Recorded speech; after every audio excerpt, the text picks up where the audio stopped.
But let's talk specifically about these statements Mr. Levine asked you about, him, threatening to cause harm to his mom.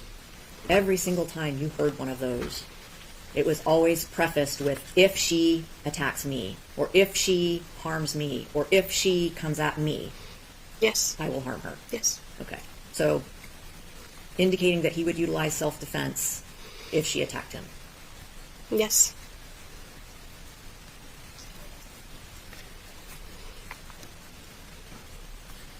On September 8th of 2024, so the day that Kathy died, you were communicating, let's say on September 7th into the early morning of the 8th, you were communicating with both Collin and with Kathy, right? I was spending time with my family during the day, so I did not have my phone until several hours after this had initially started. But weren't you talking with Collin via text?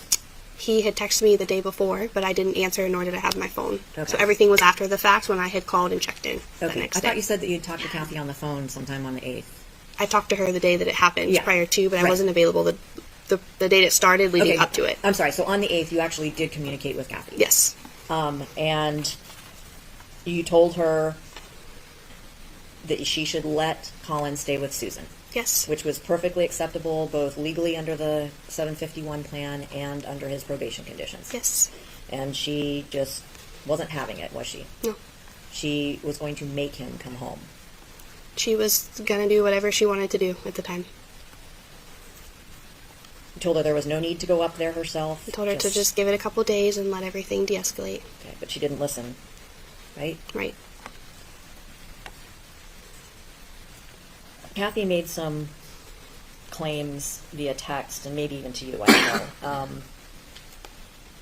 on September 8th, like that Collin was a runaway. Did she ever claim that to you? Yes. But that wasn't true, was it? No. She also claimed that Collin had stolen his car, Yes. and that she was going to get him arrested for stealing the car. Yes. But that wasn't true either, was it? No.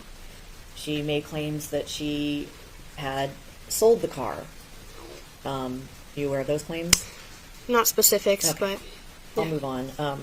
What about that? She specifically made a claim that law enforcement, meaning your sheriff's office, had told her that if Collin was not back at her house by 10 a.m. on the 8th, that she could be arrested and that you all were going to get involved because Collin was a runaway, and it would have been 24 hours then. I don't recall those specific details that she would get arrested. Okay. So safe to say you never told her that if Collin wasn't at her house by 10 a.m. on Sunday, September 8th, she would be arrested? No. Okay. No. And that law enforcement gave her until 10 a.m. to get him back? No, that's incorrect.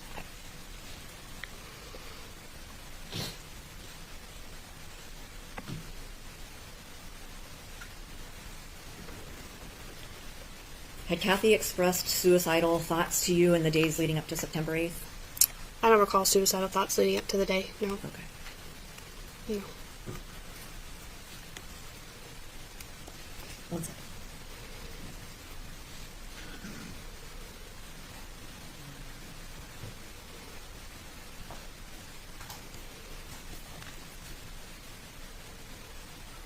Detective Zanoniani, actually, I don't have any other questions. Thank you. Redirect.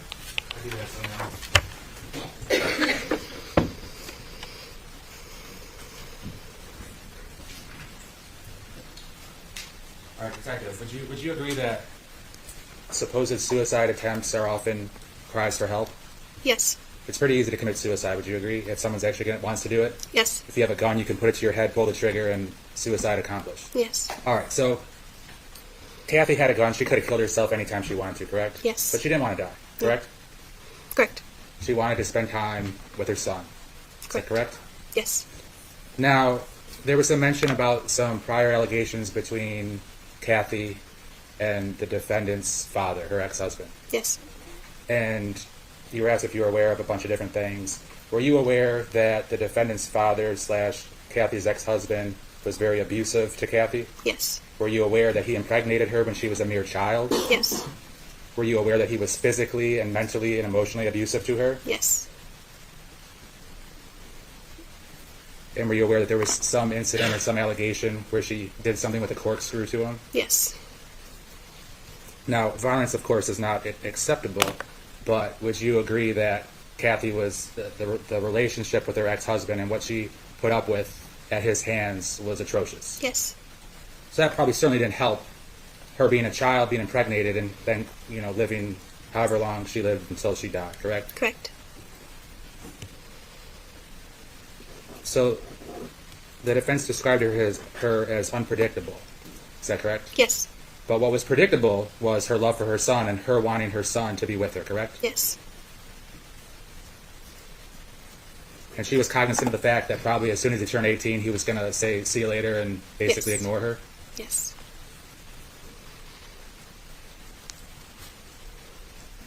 It was mentioned that she was manipulative. Is that correct? Yes. Was the defendant manipulative? Yes. Who did the defendant show respect to? His grandma. Okay. And what set of people? Of higher authority, people who had a lot of money. Would he respect people that would do things for him or who could do things for him? Yes.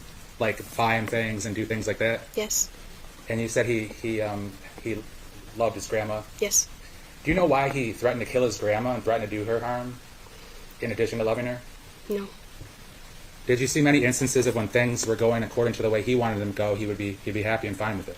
Yes. Did you see many instances of when somebody tried to discipline him or take something away or tell him no, he would get furious? Yes. And be immature and lash out? Yes.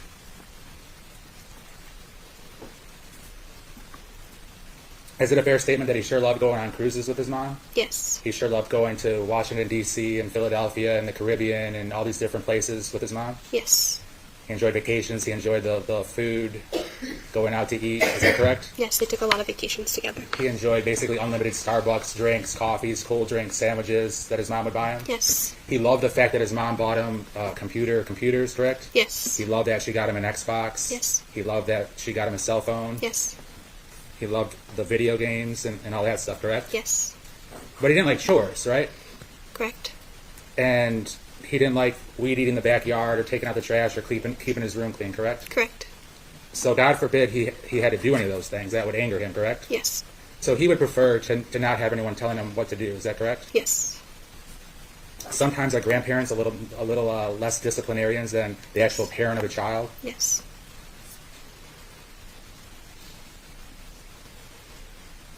And despite knowing that she might be signing her own death certificate, she still wanted to spend every moment with her son until he killed her. Yes. All right, nothing further. Is the witness released? Oh, yes, sir. Ms. Thornhill? They want to be on standby, just in case. You're not released from your subpoena, but you're free to go for now. You'll get a call if you're needed back. Okay, thanks.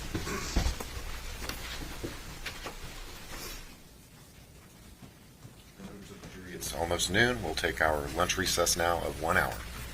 All rise, please. Please report back at 1 o'clock.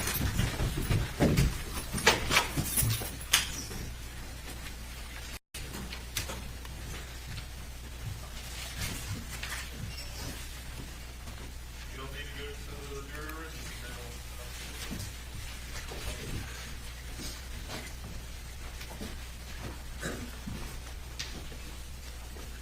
You don't need to go back to the jury room.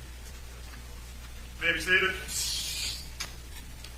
Mr. Levine, how many afternoon witnesses do you anticipate? I have 3 witnesses for the afternoon, Your Honor. There are 2 more Charlotte County Sheriff's Office witnesses, as well as a little bit of Detective Danny Peters. A lot of his testimony will be tomorrow, so those will be the final 3 for today.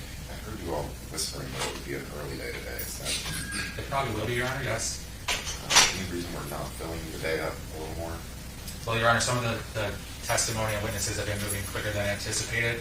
However, we're way out of schedule in terms of it's not going to be going the full 2 weeks at all. Do you have some, if we continue at this pace, do you have some prediction as to when you might rest Monday, Your Honor? at the end of the day? Yeah, I would think so. And if you have a case, you know I still think it would be about a day. about a day? At least that's what I think right now. Okay. Anything we need to take out before the vote? No, Your Honor, but in terms of based upon the court's ruling and the defense's objection regarding the CD for Deputy Jankowski this afternoon, those redactions or changes will be made, so that's about the only thing. Maybe you could return just a few minutes early so Sure. you can view it or Yes. listen to it. You got it, Judge. All right, thank you. Thanks. Did you need to do something on the record? All right, hang on just a minute.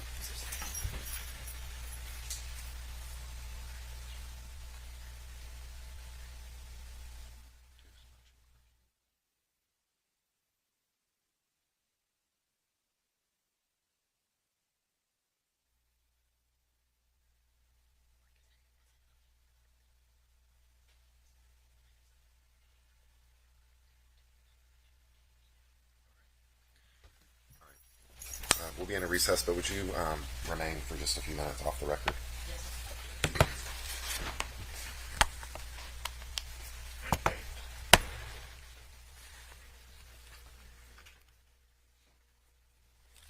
All right, we're back on the record. Mr. Griffith is present with both lawyers. Mr. Levine is here for the state.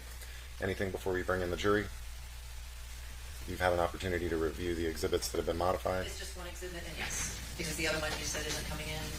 Remember? That's right. Because I did the same thing. So I think we're good to go. All right. Anything, Mr. Levine? No, Your Honor. Okay.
You may be seated. Welcome back. Mr. Levine? Your Honor, the state will call Corporal Joella Moore with the Charlotte County Sheriff's Office.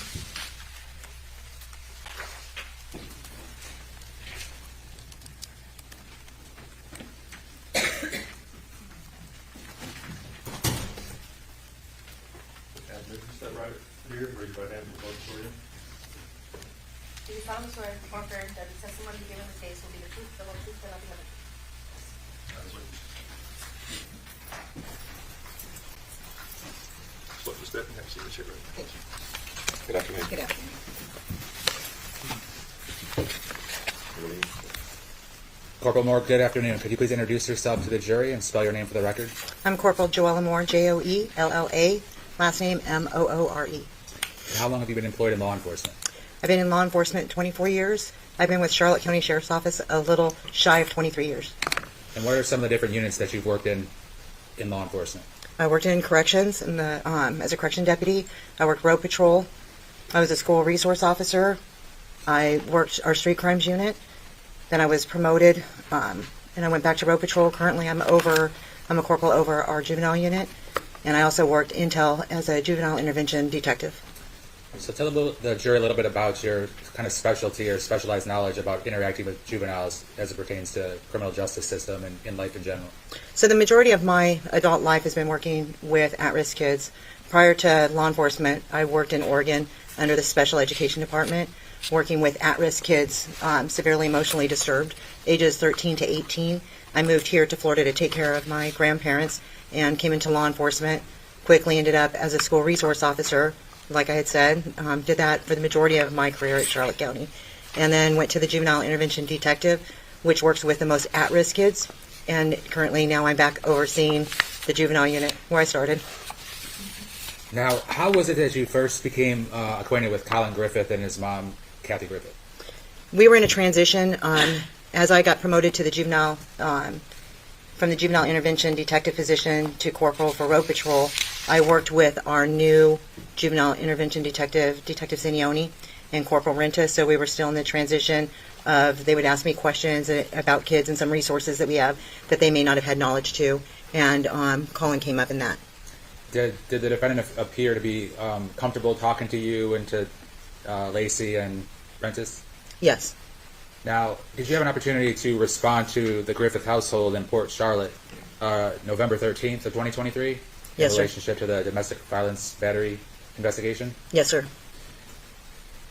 Now, did you and your fellow deputies have body cam footage?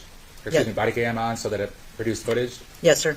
And is one of the deputies that also responded with you at different times Deputy Jankowski? Yes, sir. I was his supervisor.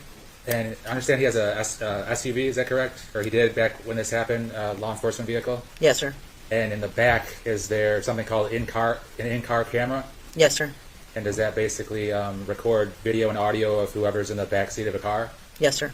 And on the specific date, November 13th, including 10:26 p.m. of November 13th, 2023, as well as after midnight, November 14th, 2023 at 2 a.m., and thereafter, would Deputy Jankowski's in-car camera just be continuously running?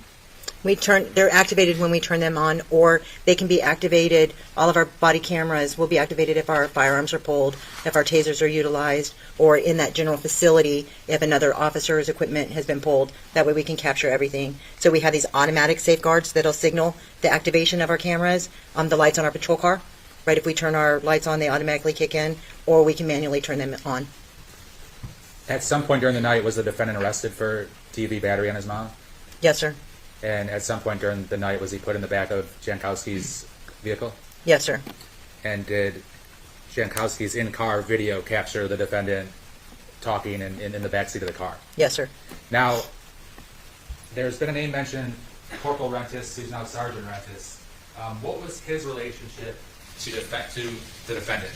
He had a close relationship with the defendant and the family, and would frequently speak to him or have communications if they were having trouble to try to resolve or give resources to the family. And on the in-car camera, is the defendant have access to a cell phone on his lap?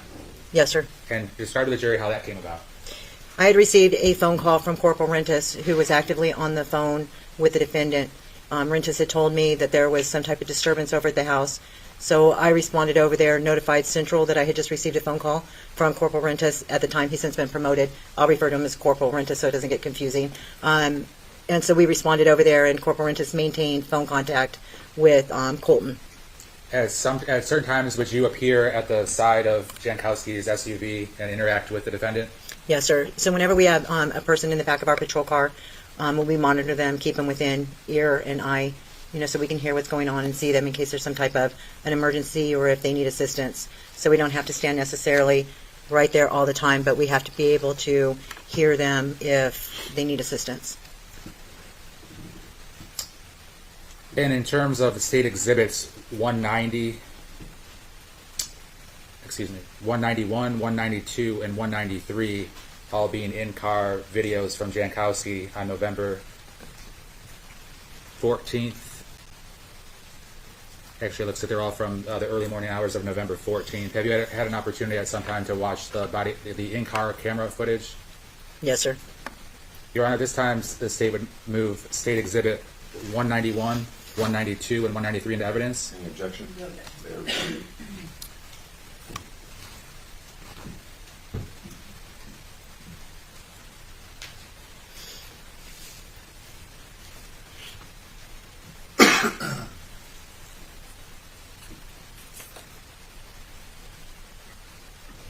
We'll start with 191.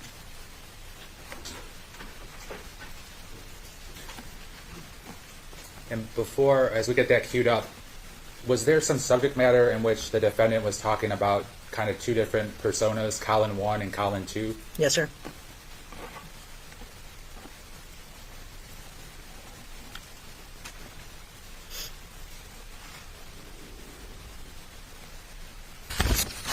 I'll say it to you like this, if you want to know. Collin 1 is, I guess, he's who just wants to survive, help people, and do good things in the world. And Collin 2 is the one that protects Collin 1 in situations where he can't escape from, and Collin 2 is the one that killed someone. But you're talking to Collin 1. You're talking to Collin 1. The one who just wants to help people and just wants to... So is that the cell phone that's visible on the defendant's lap? Yes, sir. And he's talking to Corporal Rentis? Yes, sir. Next, we'll segue to 192. Oh, and for the record, that was... If you could turn that back on, John. Thank you. So we can see the time and the date.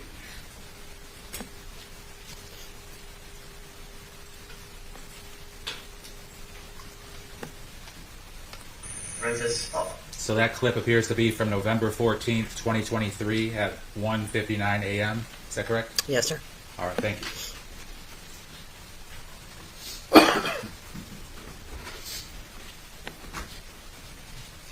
The state will next publish 192.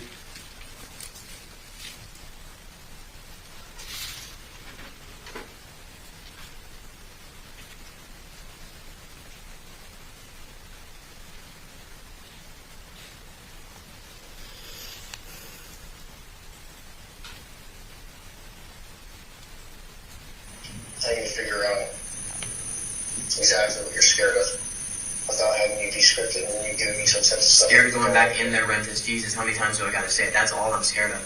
That's it. You're not fucking scared, I called. Yes, I am, Rentis, because what's it gonna come down to next time?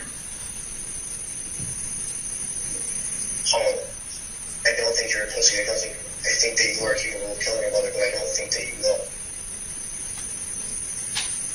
No, why would I? Colin, I will let you get to that.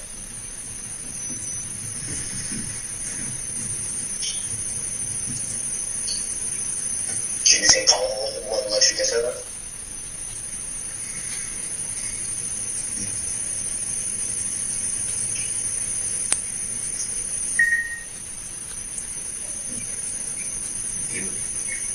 I can't hear you, sorry.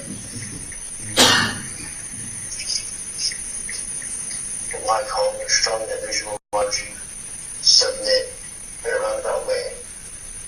So Colin said, when we talk about... It's the strongest version of me. Did you hear Corporal Moore, the defendant, saying, yeah, he would, as it pertains to Collin 1, allowing him to kill his mom? I did, sir. And that is on November 14th, 2023, at about 2:21 in the morning. Yes, sir. And for the final clip will be State Exhibit 193.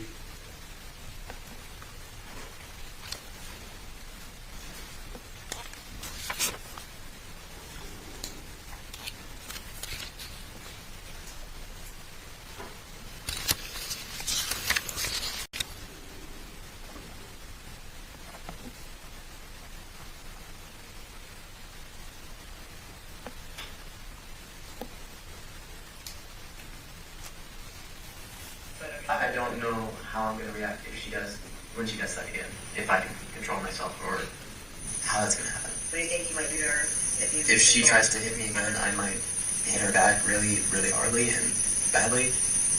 You're gonna hurt? Yeah. For the record, that was not November 14th, 2023 at 3:22 a.m.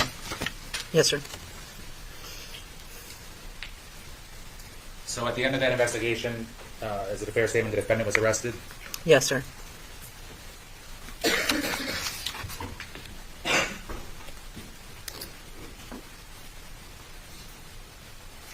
Corporal Moore, I don't have any further questions for you. Cross?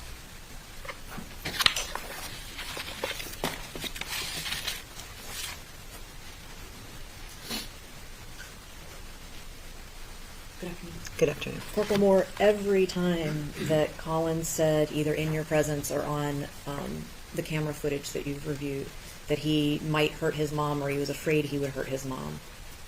He prefaced that statement by saying, if she hits me, or if she comes at me, or if she attacks me, I'm afraid I'll hurt her.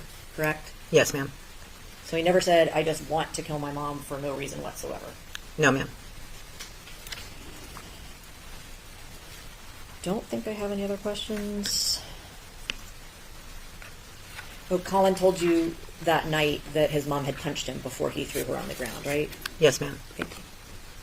Redirect. Nothing further. Is the witness released? Yes, sir. Yes, sir. Thank you. Thank you, Your Honor.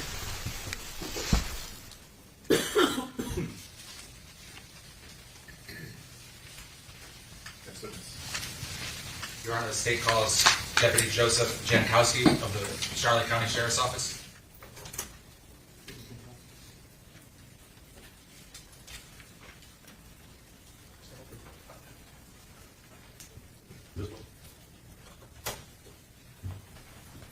Step right here, raise your right hand if you want to vote. Do you tell me swear or affirm that the testimony you give in this case will be the truth, the whole truth, and nothing but the truth? I do.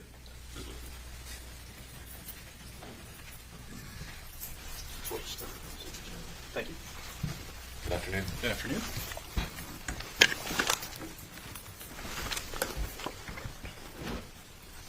Mr. Levine. Thank you. Deputy Jankowski, can you please introduce yourself to the jury? I'm Deputy Jankowski with the Charlotte County Sheriff's Office. Tell the jury about your education and training and experience. So I went to the police academy. I've done multiple specialty classes like speed and measurement, as well as narcotics and dangerous drugs. I'm a pit instructor for the Charlotte County Sheriff's Office. I currently work on the road patrol, so you call 911 in my area. I'm the one showing up. Now, I want to direct your attention specifically to this case as it pertains to the defendant. Did you have an opportunity to respond to address in Port Charlotte as part of a domestic violence battery investigation? I did. And at the time, were you a field training officer of another one of the deputies who was present? I was. And who were you supervising? I was training Deputy Sharp. And were you basically overseeing him and allowing him to do his part of the investigation? Correct. What was your role in the investigation? So I was overseeing, so he was in his final phases of training, so I let him do his investigation. I'm there to guide him if he has questions or to help him along if he gets stuck in a certain situation. Now, while you were doing that, did you have your body cam going? I did. When the investigation was kind of coming to an end, were you inside with Kathy Griffith and her mom, Susan Detman, in the living room area? I was. And were you asking certain questions that pertains to domestic violence within the household? I did. Your Honor, the state at this time would move State Exhibit 189 into evidence. Any objection? No objection. It will be received. I just need one moment, Your Honor.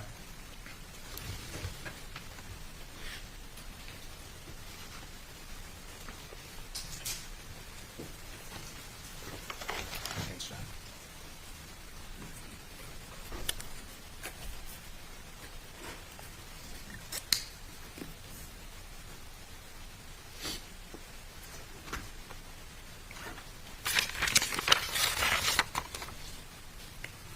And before we play it, would this is it a fair statement that the defendant at this time is outside, either in the back of your patrol vehicle or somewhere else? That is correct. So the only two people present, civilian-wise, would be the victim, Kathy Griffith, and her mother? That's correct.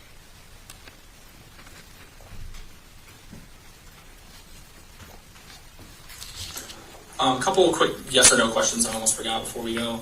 And do you think he's capable of killing you? Yes. Does he have access to a firearm? No. And Not anymore.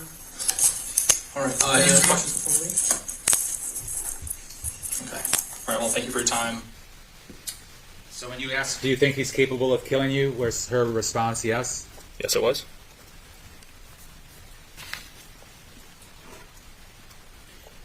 And then in the back of your patrol vehicle, and for the record, that was from around November 13th, 2023 at 10:26 p.m. Excuse me, at 10:20 p.m. This next video, 190, from the back of your vehicle will be at November 13th, the same day at 10:26 p.m. That's not in evidence yet. Oh, I'm sorry, you're right, Your Honor. Let me ask you a couple of questions about that.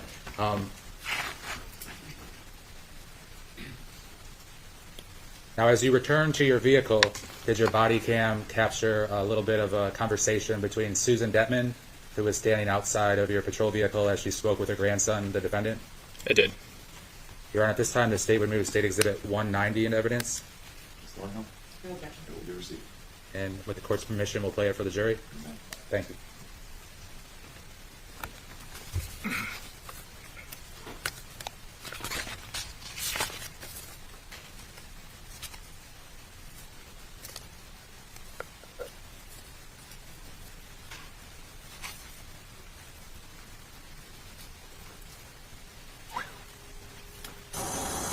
Why did you stand up?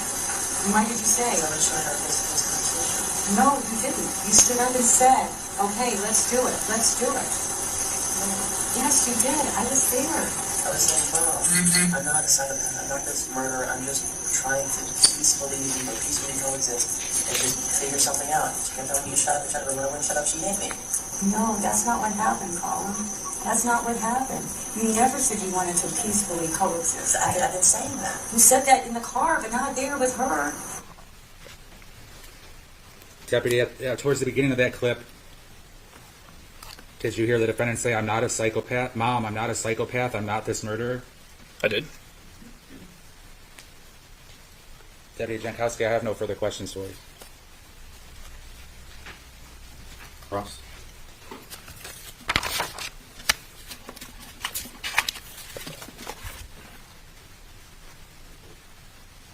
Good afternoon, Deputy Jankowski. Good afternoon.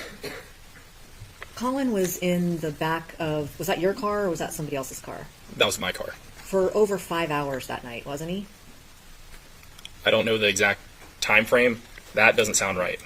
Well, one of the camera clips we've seen was from like 10 p.m. on the 13th, and then the last one from your car was 2:30 or so on the 14th, 2:30 a.m. So sorry, 4.5 hours. Does that sound about right? I couldn't say for sure. It sounds like a long period of time for someone that was arrested for battery to sit in the back of a car for 4 hours to me. Is it fair to say that this investigation took a long time? It did take a reasonable amount of time. I'm not saying that anybody delayed anything. I'm just saying that it wasn't a quick, we can determine exactly what happened right away kind of thing, was it? No, because people had conflicting stories. Right. That last little bit, the clip that showed part of a conversation between Susan Detman and Collin, Collin said that his mom had called him a psychopath and a murderer, right? I know Collin stated in that clip, I'm not a psychopath, I'm not this murderer, if I'm quoting it correctly. But he said that I told my mom that I'm not that, correct? Implying that she had called him those things. I know he said the word mom before he made that statement. Did you ever ask Kathy whether she called him those names? No. Thank you. Redirect. Nothing further, Your Honor. Is the witness released? Yes. Mr. Warnhill? Thank you. Thank you.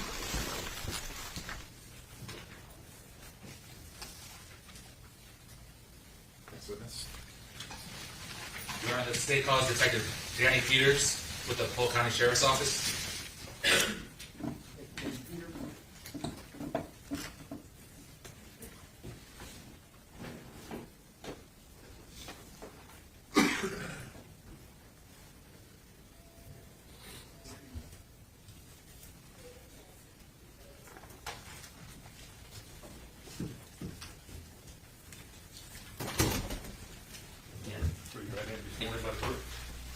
Do you solemnly swear or affirm that the testimony given in this case will be the truth, the whole truth, and nothing but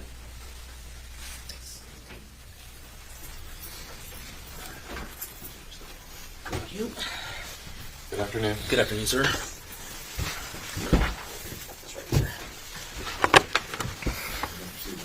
All right, thank you. Could you please introduce yourself to the jury? Yes, Danny Peters, D-A-N-N-Y, P-E-T-E-R-S, detective with the Polk County Sheriff's Office. And what division do you work in? I'm with the Homicide Division. In this case, are you the case agent, the lead detective? I am. Tell the jury about your education, training, and experience. In 2010, I went to the Basic Law Enforcement Academy. Upon graduation, I was hired by the Polk County Sheriff's Office, where I've spent 14 years, most of them in investigations, and led me to this point. Now, when you investigated this case, had you been in the homicide division for a certain period of time? Just several years. And have you investigated countless homicides? Yes. How did you first get called out to this case? We were notified by supervision to respond to a death investigation. And do you recall approximately what time you arrived on scene? 7:25 approximately. And was that actually to the crime scene, the residence? Yes, sir. And that's in Polk County? Yes. Describe to the jury kind of your mentality as a homicide detective. When you get to a scene, what's it like? Well, initially when you get to a scene, it's a little chaotic. You make contact with deputies on scene, and you learn what they responded to and what they heard upon their arrival. Now, about how many detectives might be working a case, like this case in particular? How many detectives were working at the same time you were? Or was it multiple detectives? Multiple detectives. We had more than 5. And do each one of you kind of have multiple things that you're investigating? Yes, we have different tasks when we're on scene. And then how do you get updates from each other to see where the investigation is at or where it's headed? So through the course of the investigation, we tend to come together and brief each other in reference to what we've learned, any evidence we've obtained. We call each other on our cell phones and explain where we're at and what we're doing. What's the crime scene / forensic investigators' role at a scene?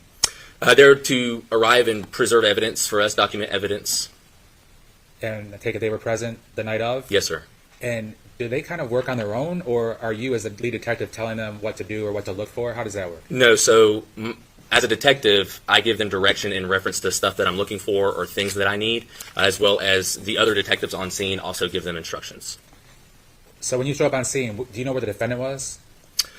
From what I was told, the defendant was in the back of a patrol car. So is it a fair statement you were not interacting with him at that time, but rather were then surveying the scene? Correct.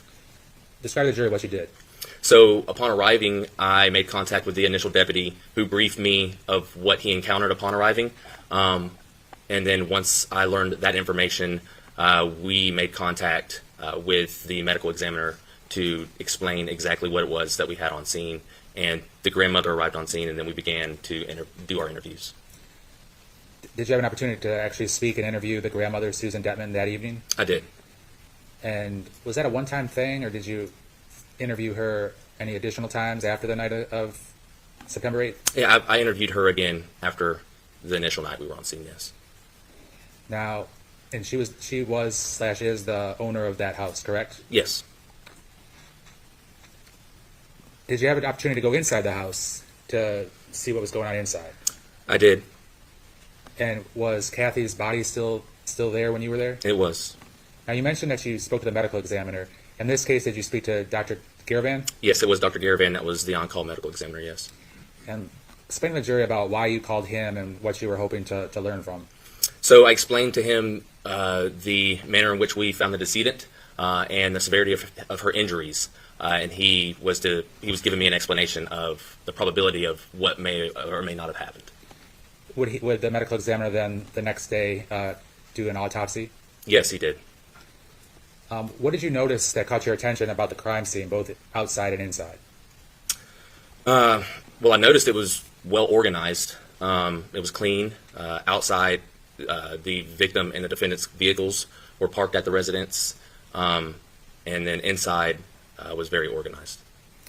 Did it appear that there had been a long, drawn-out fight of any type? No. Now, as part of any homicide investigation, do you obtain evidence from cell phones? We do, yes. Now, when there's a cell phone of interest or that may be relevant for a certain investigation, do you have professionals who are able to do forensic downloads? We do. We have detectives that work for the Polk County Sheriff's Office that handle the downloads for us, yes. Tell the jury a little bit about what they do to accomplish that. So they use programs such as Cellbrite to hook the phone to devices up that we take into our possession, and then once they hook these devices up, it starts to download the data off of those devices, and then they are able to attach it to like a USB or a CD and provide it to us, and then we are able to see what's on that device. Sometimes are there limitations to what can be obtained from a cell phone? Yes. Sometimes are you guys able to get basically a full copy for copy, meaning whatever was on the cell phone, you can get all the information off the cell phone? Yes. Sometimes are you able to only get partial information from a cell phone? Yes. And does that basically just have to do with technology or some type of impediment to getting further information from a cell phone? Yes. It depends on whether or not the program has downloaded or has reached a certain spec for that phone or computer. Now, can a similar logistics be taken care of on a computer as well, downloading information off of a computer? Yes. Now, in this particular case, did you obtain a cell phone from the defendant? Yes. You or somebody from your agency, of course? Yes. I had another detective on scene with me that was able to get that cell phone. And the defendant's cell phone came from his car, is that correct? His car, yes. And were you able to obtain the victim's cell phone, Kathy's cell phone? Yes, we were. And was that from the island in the kitchen? It was in the kitchen, yes. And then were you able to obtain the grandmother, Susan Detman's cell phone? Yes. And did she basically consent or allow that to happen? Yes, she provided full consent to search her cell phone, written permission as well. Now, were you able to get information / the downloads from Susan's phone? Yes. What about from the defendant's phone? Yes, I was. And what about from Kathy's phone? Catherine's phone, not so much. It was a newer type phone that the program was not able to do a full download. So we sent that cell phone off to Homeland Security, where they have more advanced equipment, and they are in the process, as we speak, of attempting to download that cell phone for us. At some time during your investigation, did somebody bring you Kathy's computer? Yes. Personal computer? Yes. And who brought you that? That was her oldest son, Christopher. And is that also the defendant's older brother? Yes. Do you recall approximately how many years older Christopher is than his brother, the defendant? A couple, maybe 4, I believe.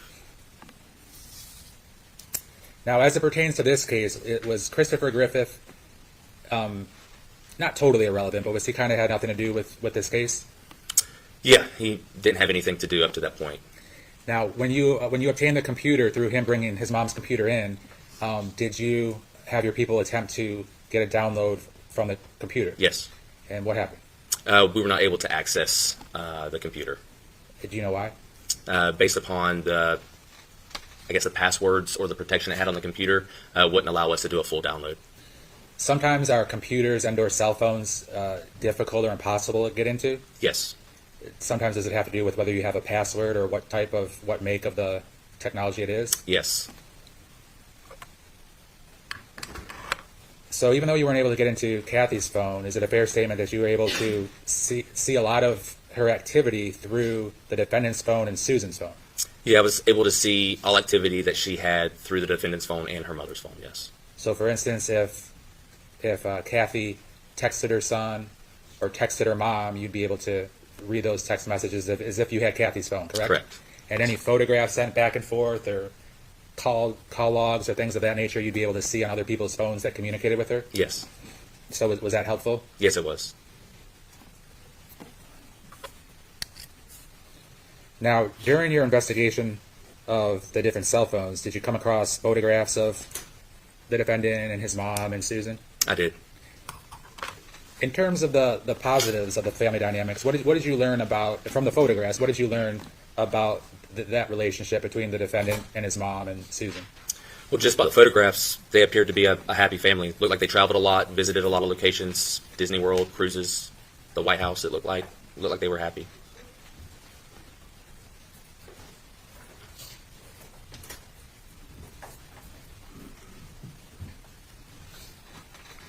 Detective Peters, did you have an opportunity to see a series of photographs in the form of, we'll start with 171, 171A, and 171B? Yes. And what about photographs 172 through 178 and 178A through 178I? Yes. Your Honor, at this time, the state would move those mentioned exhibits into evidence. Okay. And with the court's permission, we'll publish those photographs. We could go first to 171.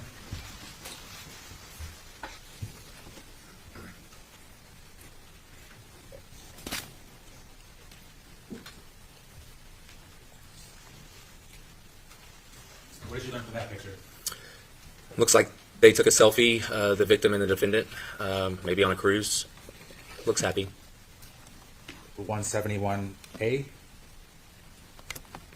Looks like a mother and son, happy, taking a photograph. 171B. Selfie, mother and son, happy, smiling. And in that photograph, does it appear that Kathy has AirPods in her ears? Yes, it does. And they're white in color? Yeah. We'll continue on to 172. There's a nice photo. Looks like a mother and son happy there. And through the Cellbrite report, were you able to determine some of the dates of the originations of the photographs, that being in 2023 and 2024 throughout the different months? Yes, sir. Continuing on, 173. Who's pictured in the middle between Kathy and her son? That is Susan Detman. That's the grandmother and the mother of the victim. Would she periodically travel with them as well, do you know? Yes. 174. 175. 176. 177. 178. 178A and 178B. So far, these pictures, is it a fair statement that it's showing different locales and different places that mother and son had been together? Yes. 178C. And it looks like they're in some type of courtroom or courtroom setup. Is that correct? It looks that way, yes. And this circular seal there, maybe you can see it on your computer. What is this? This is all. No? All right, no worries. It's not working. Looks like it says, well, it does say Stetson University College of Law. And once again, when there's a third person in these photos, is that Susan? Yes. 178D. Does that look like it's at Disney or outside of Disney? Yes, it does. And for the purposes of the record, in a lot of these pictures, both the defendant and his mom appear smiling and happy. Is that correct? Yes. 178E. 178F. 178G. Where does that look like it's taken? Looks like it's taken at the Capitol in Washington. 178 next. H. And then 178I. All right, thank you, John.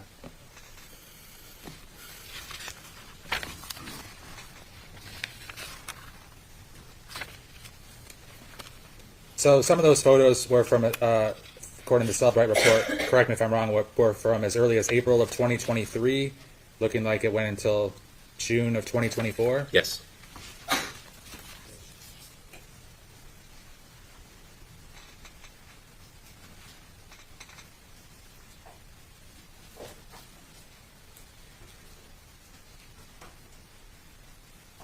Now, Detective Peters, did you find out that Kathy had Ring video capabilities inside her residence? I did. Was it both inside and outside? Yes. And describe to the jury some of the camera locations and what vantage point that would provide. So there were 4 total Ring cameras that I gained access to. One was the doorbell that was outside. One was in the living room that encompasses the whole entirety of the living room. One was in the kitchen. One was in the victim's room, her bedroom, and one was in the defendant's bedroom. Did you find it a little bit odd that there were so many cameras in so many locations within someone's private residence? Initially, I did, yes. And based on your investigation, were you able to determine why there were cameras inside? Yes. And what was the reason? His mother was a... Are you, without answering the question, but are you speculating or do you know from your investigation? Judge, I'm going to object. I think I know where this is going. All right, thank you, Your Honor. During your investigation, were you able to obtain Ring camera footage from the interior of the house? I was. And is that like a consistent 24/7 recording, or is it something else? It looked like it was based on movement, and a lot of the times and the stamps were based upon movement. So is there plenty of times when people are doing nothing of significance, such as moving around the house or just having regular conversations, things of that nature? Oh, yeah. A lot of the times it was like that. If the jury, if during this trial I put on every single minute of Ring camera footage in existence, would we be here for hundreds of hours? Yeah, days. All right. Now, was one of the rooms that you were able to get camera footage from, the camera set up somewhere in the kitchen? Yes. And would that point out to capture both the kitchen and then the living room that's behind the kitchen? Yes. And then was there a similar camera in the living room that pointed out to the living room and then behind the living room the kitchen? Yes. And is there a lot of, like, audio-wise, is it a fair statement that there's a lot of things that you can hear clearly? Yes. And then are there some things that you just can't hear too clearly? Some things are muffled, yes. Have you had an opportunity to, of course, provide all that Ring kitchen video footage? I'm sorry, what was that? Let me repeat that. The Ring video footage that you provided, have there been 2 exhibits prepared by me? Yes. All right. And do those represent September 7th of 2024 and September 8th of 2024? Yes, it does. And for the record, Your Honor, that's State Exhibit 197 from the September 7th, 2024 date, and Exhibit number 198 from September 8th of 2024. What's the significance of September 8th, 2024? There is a lot of dialogue back and forth between the victim and her mother and her attempts to make contact with the defendant. And was that the date that she was ultimately killed? Yes, it was. That would be a Sunday? Yes. And on the September 8th video clips, is it a fair statement that the defendant is not in them because he's not present at the house? Correct. Were you able to determine the last day that he was at the house? Yes. Go ahead. What day was that? It was September 7th. Does September 7th capture some of his interaction with his mom? It does.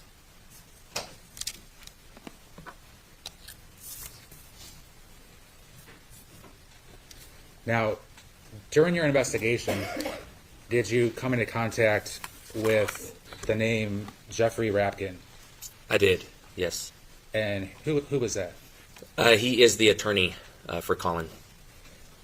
As it pertained to the DV battery case and maybe some family law logistics? Correct. I learned that he was appointed his attorney. They hired him for the domestic violence case from November of the previous year. And was there many conversations in text format between the defendant and Jeffrey Rapkin? Yes.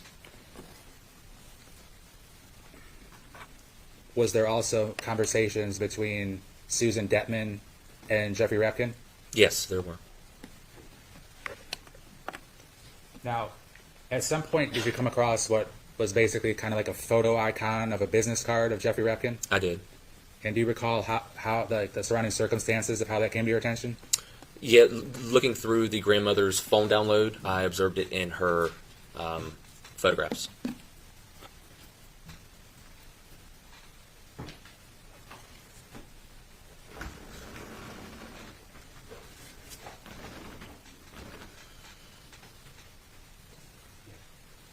All right, so when you click on it, it basically blows up in size to look like a business card? Correct.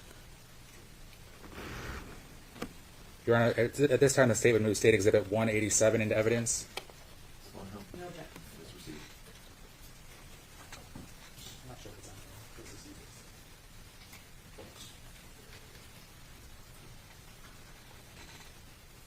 Now, based upon that, were you able to determine that the attorney was based out of Port Charlotte? Yes.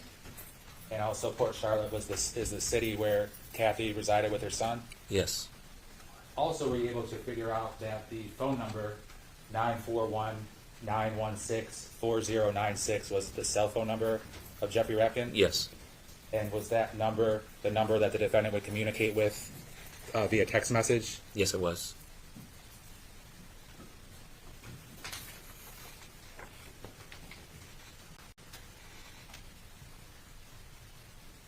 Was there a certain time, Detective Peters, when that phone number of Jeffrey Rapkin was in the defendant's phone, and at the top of the phone where somebody's either phone number or contact would be, it was the actual 10-digit phone number? Yeah, just the phone number, yes. And then at a certain point, was that phone number saved into the defendant's phone so it said Jeff Rapkin or Jeffrey Rapkin? Yeah, it appears as if it was saved. The number was saved to a name.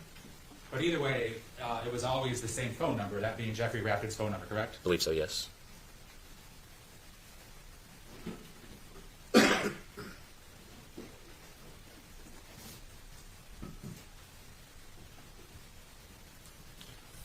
And were you able to determine that through the many, many conversations that there would be points when Jeffrey Rapkin would address the defendant as like, Collin, blah, blah, blah, blah, blah, or he would make comments and then say Collin to make it explicitly clear who the two people communicating were?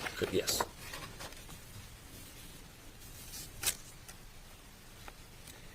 Now, I want to talk a little bit about the relationship between Kathy Griffith and her son, Collin Griffith.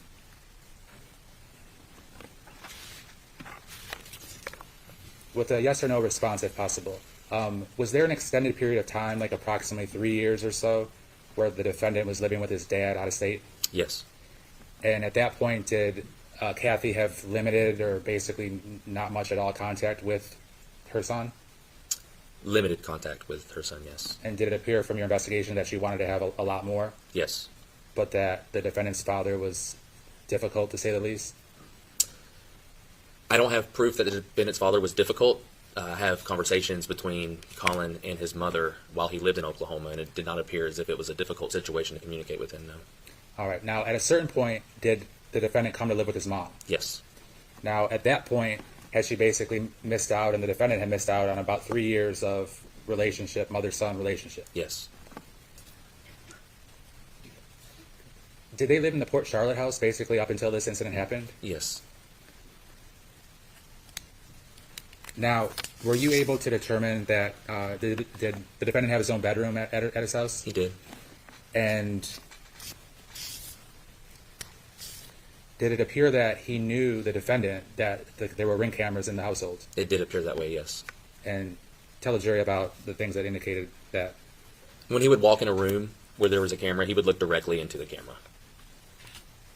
And the cameras themselves, are they like hidden in something? No, they're in plain view. What cell phone service did Kathy and Collin have? They had AT&T.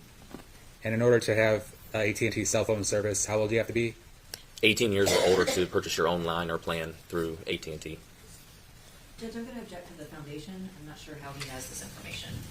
It's the same if you lay the appropriate predicate. Now, how were you able to determine that Kathy had AT&T?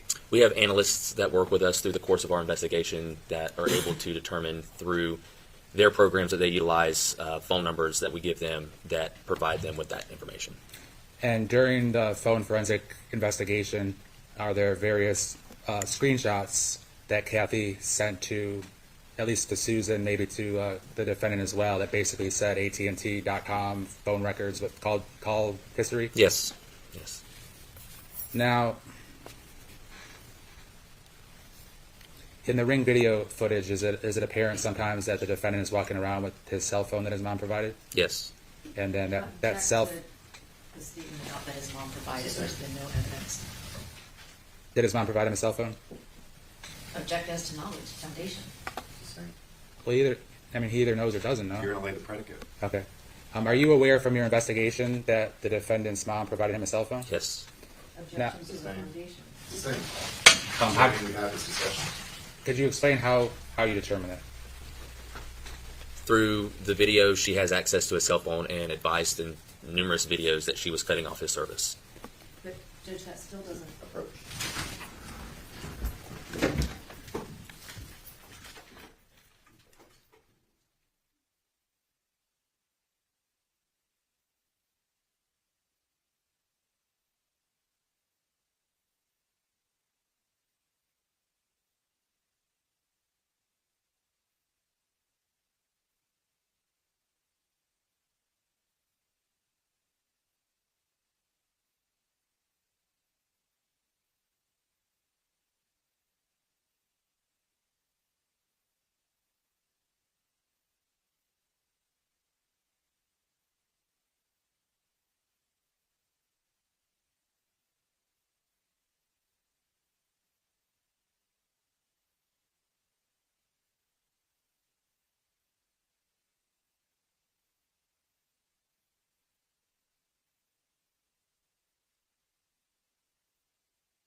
ladies and gentlemen, I'm going to ask you to step into the jury room for a few minutes while we get some electronic equipment fixed and I address the matter with the lawyers.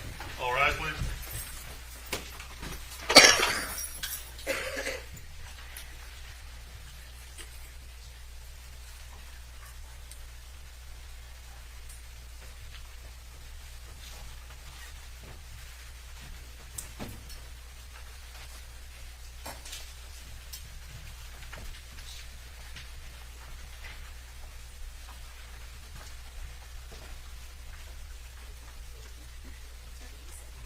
May be seated.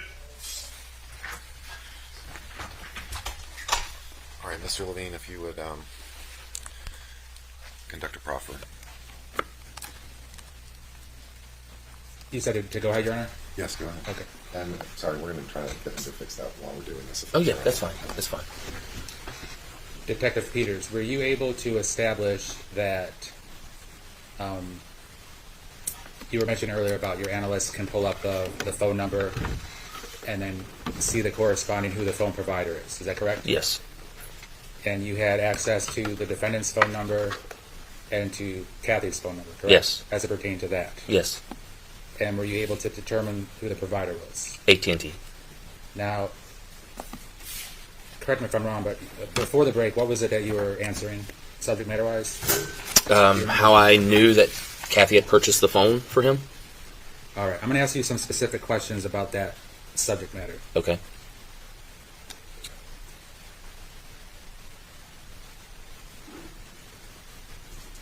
Now, the judge has heard at a prior hearing earlier this month, but so the record's clear, during this trial, do you recall that there were 3 photographs that were sent from Kathy to her mother, Susan, that were related to this Jeffrey Rapkin text message between the defendant and Jeffrey Rapkin subject matter? There were. And was the date February 19th of 2023 that it showed up on Susan's phone? Yes, that's the stamped date in her photographs. And those photographs, were those photographs of what appeared to be the defendant's actual phone? Yes. And in order for that to happen, that would mean that Kathy would have had the defendant's actual phone and the phone was open, correct? Correct. So the defendant's cell phone screen was visible with the defendant's content open, correct? Yes. And in those 3 photographs, is it a fair statement that Kathy has taken a picture of the defendant's open cell phone? Yes. One of those photographs has to do with the subject matter that the judge heard in the middle of January as it pertains to the defendant talking about giving his mom the old knife to the neck from behind routine. Correct. Another one of those photographs has to do with Jeffrey Rapkin talking about how well versed in the law the defendant is, correct? Correct. And Jeffrey Rapkin addresses the defendant by saying his actual name, Collin, correct? Yes. On one or more occasions in those 2 text messages, correct? Correct. The third photograph that was also sent on that was also showed up on Susan's phone on that same February 19th of 2023 date was that another photograph of the defendant in text messaging Jeffrey Rapkin. Yes. And those 3 photographs had Jeffrey Rapkin's phone number at the top, correct? So it was clear. I mean, the phone number that the defendant was communicating with was Jeffrey Rapkin's phone number, correct? Right. The first one had his phone number, and then the other 2 had just Jeffrey Rapkin's name. And when somebody initially calls someone, if they're not saved under a name, it'll be the phone number that they call them at, correct? Correct. Text them at? Correct. And if someone takes the time to, over the course of a relationship, take the time to type in the person's name, it's still the same phone number, but now it'll be associated with just a printed name. Right, you're an established contact at that point. But other than the established contact, the phone number remained the same. It was Jeffrey Rapkin's. Yes.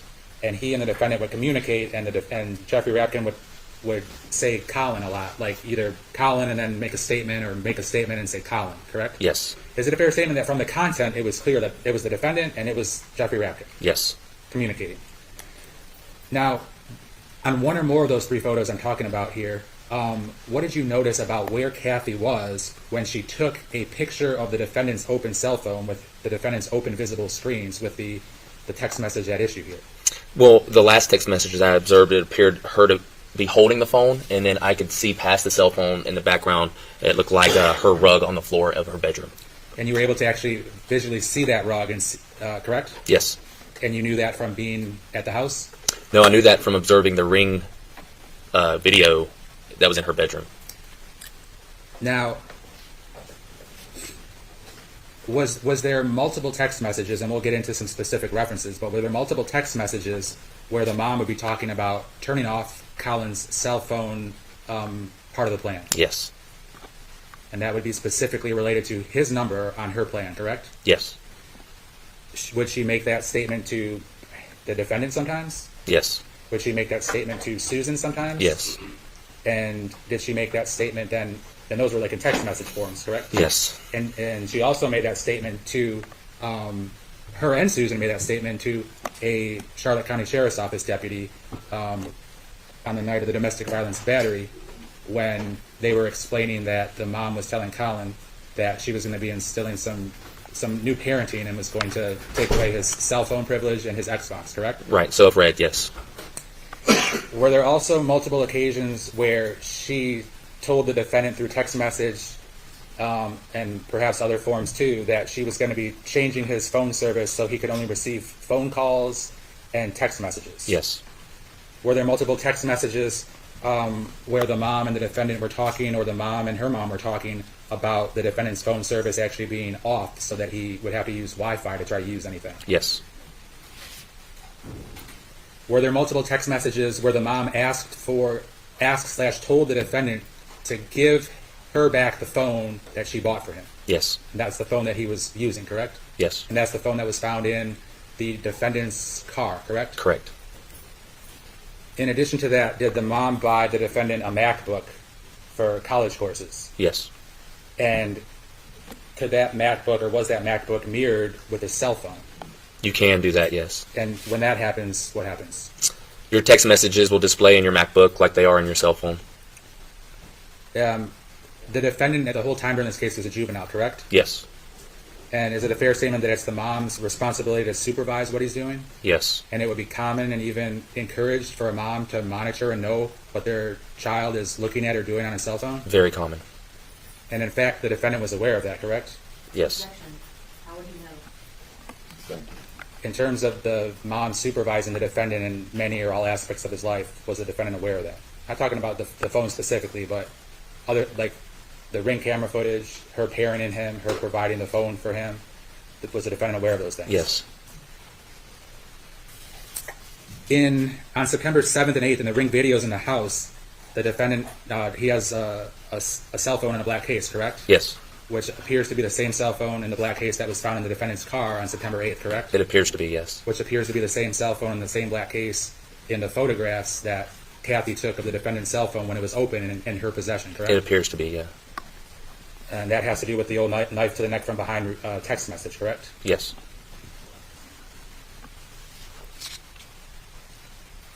And there's approximately 35 pages of a Cellbrite report where the defendant is texting with Jeffrey Rapkin about different subject matter, correct? Yes.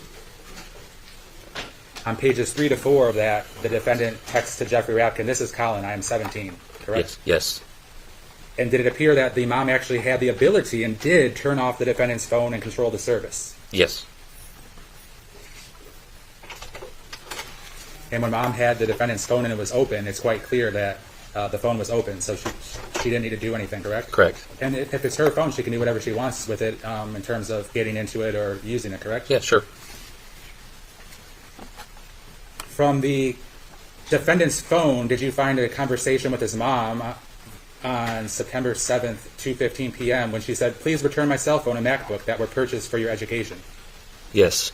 On page 1 of the text messages between the defendant and his mom, did the Miss Griffith text him, "I'm turning the phone off"? Yes. And I understand you might not remember the pages and whatnot, but I remember the text message. Okay, I'm mentioning these page numbers based upon what I saw. On page 4 of 8, did the mom text her son, "Your phone service is disconnected"? Yes. On page 8, did the mom text her son, "You have 5 minutes before I deactivate your cell phone"? Yes. On page 1 of 29, did mom text the defendant, "I'm turning the phone off after this. Please return my cell phone and MacBook"? Yes. And regardless if she was going to follow through with her threats, the defendant obviously knew who controlled the cell phone, correct? Yes. Judge, I'm going to object to that statement because there's a difference between the service and the actual phone. On page 1 of 29, Kathy texted him, "I can see everything you're doing from your phone. Try calling Detective Lacey again or my mom." Is that correct? Yes. On page 14 of 29, the mom again says, "Your phone service is being turned off." Correct? Yes. On page 5 of 29, the mom texts her son, "Close in your BOA account." I don't remember if it said BOA or Bank of America. BOA. Okay.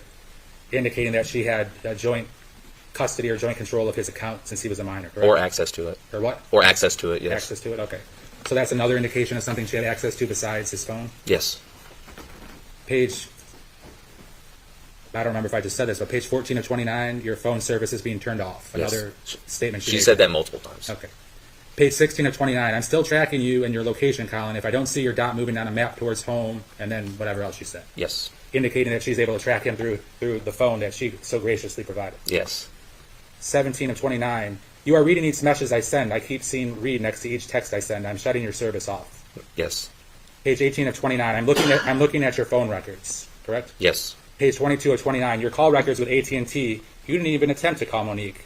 Yes. And then, is it a fair statement that Kathy attaches ATT.com screenshot of the records/phone calls for September 6th through September 8th of 2024 that the defendant was either making or not making? I do remember seeing that, yes. Page 24 of 29, continuing with the text message conversation between the mom and the defendant. "And you are at her house on Wi-Fi because your service is disconnected." Do you remember that? Yes. Page 23 of the Cellbrite report from the conversation between now Kathy and Susan Detman, her mother. Do you recall Kathy saying, "Collin's phone will not be turned back on given that he lost his phone privilege when he hung up on me"? Yes. Coming in the home stretch. Page 29 to 30, the same Cellbrite report. Do you recall mom sending Susan Detman screenshots of the defendant playing video games, kidnapping and killing people? Yes. The mom was monitoring what the defendant was doing in various aspects of his life. Right. And is it a fair statement? Didn't she also text the defendant, "I can see what you're doing playing the video games"? Yes, she said it on the Ring camera as well. Okay, so that's captured there as well? Yes.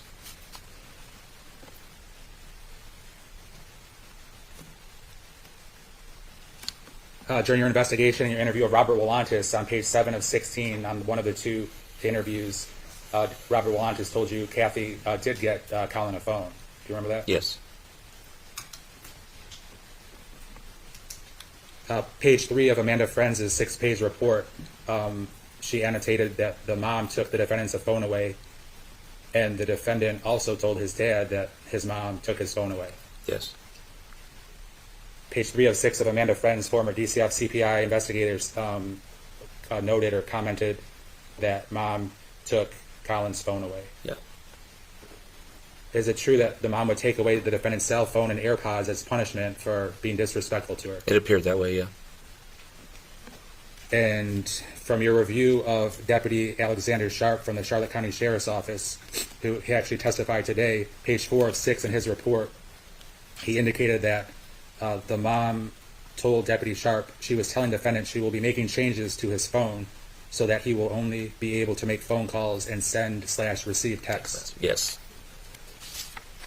Is there any other information or evidence that you have to show about the inquiry of that the mom provided the defendant his cell phone and the defendant was aware of the monitoring that pertains to, obviously the whole relevance of this is the defendant sending Jeffrey Rapp in the text about giving his mom the old knife to the neck from behind routine if she comes up with a gun or something like that. Right. Just everything we've gone over.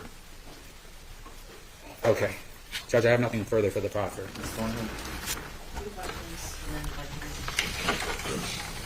Detective Peters, let's start with the photo of the phone that appears to be the defendant's phone because it's an iPhone in a black case, right? Yes. But you didn't look at a serial number.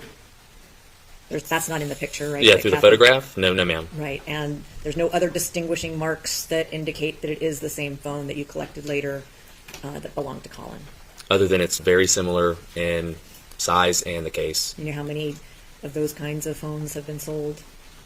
Countless. Yeah. Okay, so you also mentioned that the phone was obviously open when somebody took a picture of it. Yes. But you don't know how it got open, do you? No, ma'am. You don't know if Collin was asleep and Mom crept in and took the phone from his room to take that picture, No, right? ma'am. No, ma'am. And you don't know if it was password protected, but she somehow figured out his password against his wishes. I don't know that. No.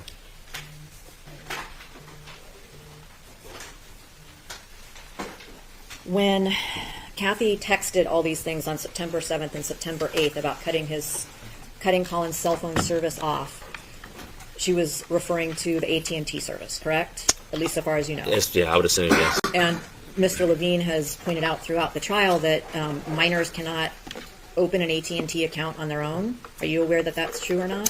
From my understanding and experience, yes. Okay. But does Kathy opening an account for Collin prove that she had allowed access to every personal thing on the phone? I don't know the circumstances in that household. I can tell you I have the same service with my children, and I do have access to all of their stuff. Right, and you can agree that some families are more privacy-oriented and some are not, right? I don't know. Based on age, I would say no. Do you know of any families whose parents don't go through their kids' text messages? No. Really? Yes, ma'am. I'm going to testify right now that I never went through my son's text messages. At any rate, you said that the photo of the... actually, never mind about that.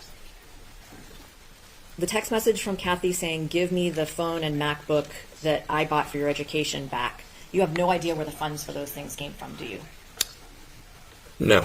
You're aware that Collin had a trust as a result of the probate from Oklahoma, right? I am aware, yes. And that was the source of almost everything that Kathy provided for him of substance. I don't know that. Okay. You saw texts between Kathy and Susan regarding getting Shelley, the lawyer in Oklahoma, to Correct. send money to Correct. an account to pay for things, right? Yes. Right. Including for the computer that she was supposedly going to buy. They were talking about how much it costed and that they needed to get the money from Shelley. Yes, ma'am. So for all you know, that phone was bought with money from Collin's personal trust. I can't testify to that because I don't know how it was purchased. And you're aware that Kathy made things up all the time. Sure. Yeah, Yes, including ma'am. from the text messages around the same date and time that you were just discussing. Yes, ma'am. I don't have any other questions. Anything else? Yes, just so I can read the text messages which Your Honor has seen at the prior hearing into the record. It's very short. And for the record, it will be, if Your Honor rules that... Why do I need to hear those again? What's that? You're talking about the actual text from Collin and Mr. Rapkin? Allegedly. Yes, Your Honor. I just want I to don't need to hear those for purposes of the proffer. Okay. The proffer was to determine this preliminary issue. Okay. But Ms. Thornhill, it occurs to me in this hearing, we're focusing a lot on who pays for the phone or what are the source of the funds for the phone. The real question, the basic question, is whether your client knew or should have known under these circumstances that what was in his phone would stay in his phone and would not be accessible to anyone. And what I'm looking at here is what appears to be that the Griffith household looked like a surveillance state to me, and she was definitely surveilling everything he did, not just actually, but constantly on his back about what he's doing, what he's not doing. A parent has a right, even if the object is purchased by the child and owned by the child, stolen by the child, whatever it is by the child, to examine those items. The child doesn't have that kind of right to privacy. The child has a right to confidential communications with his lawyer. Right. But under these circumstances, could I actually say, even if she hacked into his phone, knowing what he knows about his mother, that he had no reason to think she might go snooping in his phone, especially given the animosity is not the right word, but the tumultuous relationship that he had with her and the heavy hand that she had on his shoulder. Judge, I don't think there's been any proof one way or the other. And the burden is on the state to overcome the attorney-client privilege, which is presumed. And while I agree, ring cameras in every room, there's still nothing other than these text messages from months later that are not between lawyers and clients saying, I'm watching what you're doing. And then after she said that, I don't remember if it was this time or another time, he blocked her to prevent her from looking. So that to me says I that... haven't heard that evidence. I thought I presented it at But- the hearing. Can you really block your parent? I mean, they can just take your phone. I mean, Except if he's with. what legal significance is a child blocking their parent when I it don't comes know. to the parent's right to inspect the contents of their child's possessions? But and I don't even concede that there is a right to inspect private communications. A parent? Does that? You don't think? I know you've chosen that route. I might be somewhere in the middle because I do think it's important to let your child have some privacy, but it's also important to know what your child is doing. But the bottom line is, what matters is what the law says. Are you telling me that the law affords a child some right against unreasonable search and seizure by their parent? You just leave attorney-client privilege aside. But I come home with some object that they didn't provide to me. They don't have a right to come in my room, look at it, see what it is, open it up, read it if there's something inside. Well, Judge, I think that cell phones are innately different. And I don't have the case sites for all of the Supreme Court decisions talking about how uniquely private cell phones are. Children's cell phones? You Children have have a right to privacy. from their parents? Yes. Show me I the believe case. they do. I don't have one right now.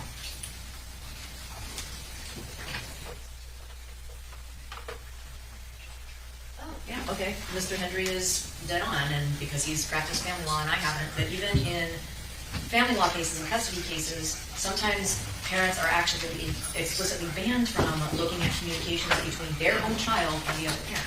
But that, Mr. Hendry, I think, has to do more. I mean, at that point, a court has intervened because there's an issue that needs to be resolved regarding the best interest of a child, and those orders are typically not put in place unless you have parents who are interfering with the other parent's time sharing and rights to the child. So that's not so much to protect the child per se, it's to protect the relationship between that child and that parent, to prevent the other parent from interfering. That I don't think that's the same. But Judge, isn't the relationship between a client and their attorney sacrosanct? That's the second question. The first question, I mean, it's analogous to talking at the restaurant to your lawyer at a volume where someone else can hear. You knew or should have known someone else would hear that. It's today's version of that. If you're texting under circumstances where you knew or should have known, someone else is going to read that. And that's where I think we differ. I don't think that Collin knew or should have known his mom would be reading messages between him and his lawyer. Period. No. I think that has absolutely been shown in this case that is exactly the type of person that she is. But you're telling me there's a case that says a child just blanket has this right to privacy as against their parent. Not a blanket right, Judge. We're talking about very specific circumstances where she is the alleged victim in the case, and his lawyer was hired by his grandmother to represent him in a case against his mother. So even if she is someone who looks in his phone now and then, Collin had every right to expect that the communications that were privileged between him and the lawyer that is representing him against his mother, that those would be protected. And I don't know how much more simply I can say it. I think we're making a mockery of the attorney-client privilege if you allow this in, but I understand that that's your ruling. I don't think the state has established the ownership and control to the extent that she could invade, and he should expect that she could invade his Well, I'm sort of attorney-client privilege. receding from that because it's occurring to me during this hearing that I think parents have those rights as against their child, even if it's not their property. And even if she's the victim, so that's like saying, But that's a double-edged sword. I mean, you have to take this in the context in which it's arisen, which is he lived in a surveillance state with his mother. therefore he doesn't get to have... No, therefore he gets to walk down the block, take a jog, call his lawyer, where she can't hear it. That's what I'm saying. Okay, well, we obviously disagree. I don't think this is the same as speaking in a loud voice in a public restaurant. I think that there was an expectation of privacy and privilege that the state has not overcome, but I don't think there's much more argument to be made about it. Sorry. Under the circumstances where we're operating, where he has no right to make a phone call within his home, but his mother also controls all of his assets and all of his belongings, how is he... I mean, we can set the hypothetical where he goes on a jog and makes a call, but if we're also conceding that mother has the access to turn off his account, how does he ever get a confidential communication if he's a child? If he's stuck inside of his home with his mother controlling every aspect of that life, and then we're to say, well, anything he does inside of that home cannot be confidential because he's in the home and he knows that it can't be confidential, then we just become, it's a circle where we're never allowing Mr. Griffith any privacy. And he would have to rely on his mother to take him to the office.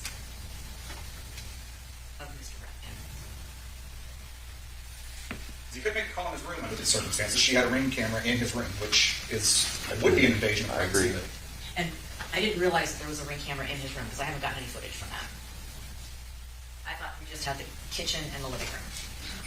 And the doorbell, sorry. It was clear from one of the body camera footage things that it says something you can tell she has a Ring doorbell. So, Mr. Levine, what I'm hearing is I'm looking at this with too narrow of a view that what is a child to do in the circumstance where confidential communications with their lawyer either happen at the whim of the parent or not. They don't, Judge. Your decision, and obviously you make the decision, but where you were headed and what you were saying makes complete sense. I haven't said a word over here. The more the defense just keeps talking doesn't mean they're making more of a point. You shouldn't change where it appears you were going to, because you're supported by the law, you're supported by the facts, the proffer, the law, and what you've been saying it justifies you allowing this to come in. But you're on the side of yourself. The first thing, he wasn't held as a prisoner. This guy went out all the time. He could go wherever he wanted to. He had his phone all the time. His mom, despite all these threats, very seldom did she ever cut his phone off or turn off his service. So he could do whatever he wanted to, whenever he wanted to. It's ironic because on the day when he ended up leaving the house, he was too lazy and disrespectful to do some simple chores because he wanted to go take his walk, which is exactly what he did. So he could have done that at any time. Another thing that I didn't mention, but I did mention at the hearing, is that so I think you're spot on. I think the evidence is spot on. My arguments and the evidence as presented would justify you allowing this in. To do anything to the contrary would seem to go completely against what your gut instinct and the evidence is showing. Furthermore, one of the things I mentioned at the hearing was, it sounds like the attorney's making the argument for the defendant, and of course she has the right and she should do that. But what I cited some of the case law and some of the propositions it's what was the defendant's intention and belief about if. This is one of many things. This is just another thing that would support you allowing this in. But one of the things is, what is the individual's belief or thought process when they're having a conversation with an attorney? And you have to look at that through the individual, not some educated attorney who's been practicing law for decades and legal arguments and things that they're making and how their mind works as a seasoned attorney. But you have to look at it from the defendant, a 16-year-old who's talking about giving his mom the old knife to the neck from behind, which is how he killed her. When he's having a conversation with Jeffrey Rappin, he's not sitting there thinking, oh my God, this is definitely going to be protected as the attorney-client privilege. No one's ever going to see that. He could care less about that. What he was thinking was getting information from his attorney and what he might do in the future, which was he would be happy when he had the chance to kill his mom and set it up, just like he did the same thing with his dad. But when he sent that text, I guarantee you, and obviously the evidence supports this, and it's one of the considerations you should make, that Collin Griffith, the 16-year-old or 17-year-old, wasn't even considering the attorney-client privilege and wasn't thinking, this will be protected, nobody will see this. So that just goes to support what Your Honor should do, which is allow that to come in. There's nothing more humanly possible I can do. Well, you're asking me to let it in under crime fraud exception. No, and we've talked about that. I don't. You've already addressed that. That is much less clear in this case. That's not what I'm asking to let it in under, because you've already made that ruling. That should say a long time ago. I mean, it is. I cannot say to a level of that you've shown to the required level preliminarily that the crime fraud exception applies based on the context in which this lawyer was representing him and what appears to be, though eerie, and we've all recognized that, appears to be a discussion about what can I do to protect myself. No, and the way I'm thinking about it, you've already made that ruling last time, so I'm not arguing that today, but what I'm saying is you can and should consider it in terms of when he's making this text to his attorney, he's not thinking, Collin Griffith, the 16 or 17-year-old, is not thinking this will be protected by the attorney-client privilege. I feel safer doing this. Whereas if Ms. Thornhill and Mr. Henry wrote the same text or a text like that, then their adult, intelligent, educated minds would be thinking about this would be protected. But you have to look at it through the defendant's point of view, and the last thing on his mind was the attorney-client privilege.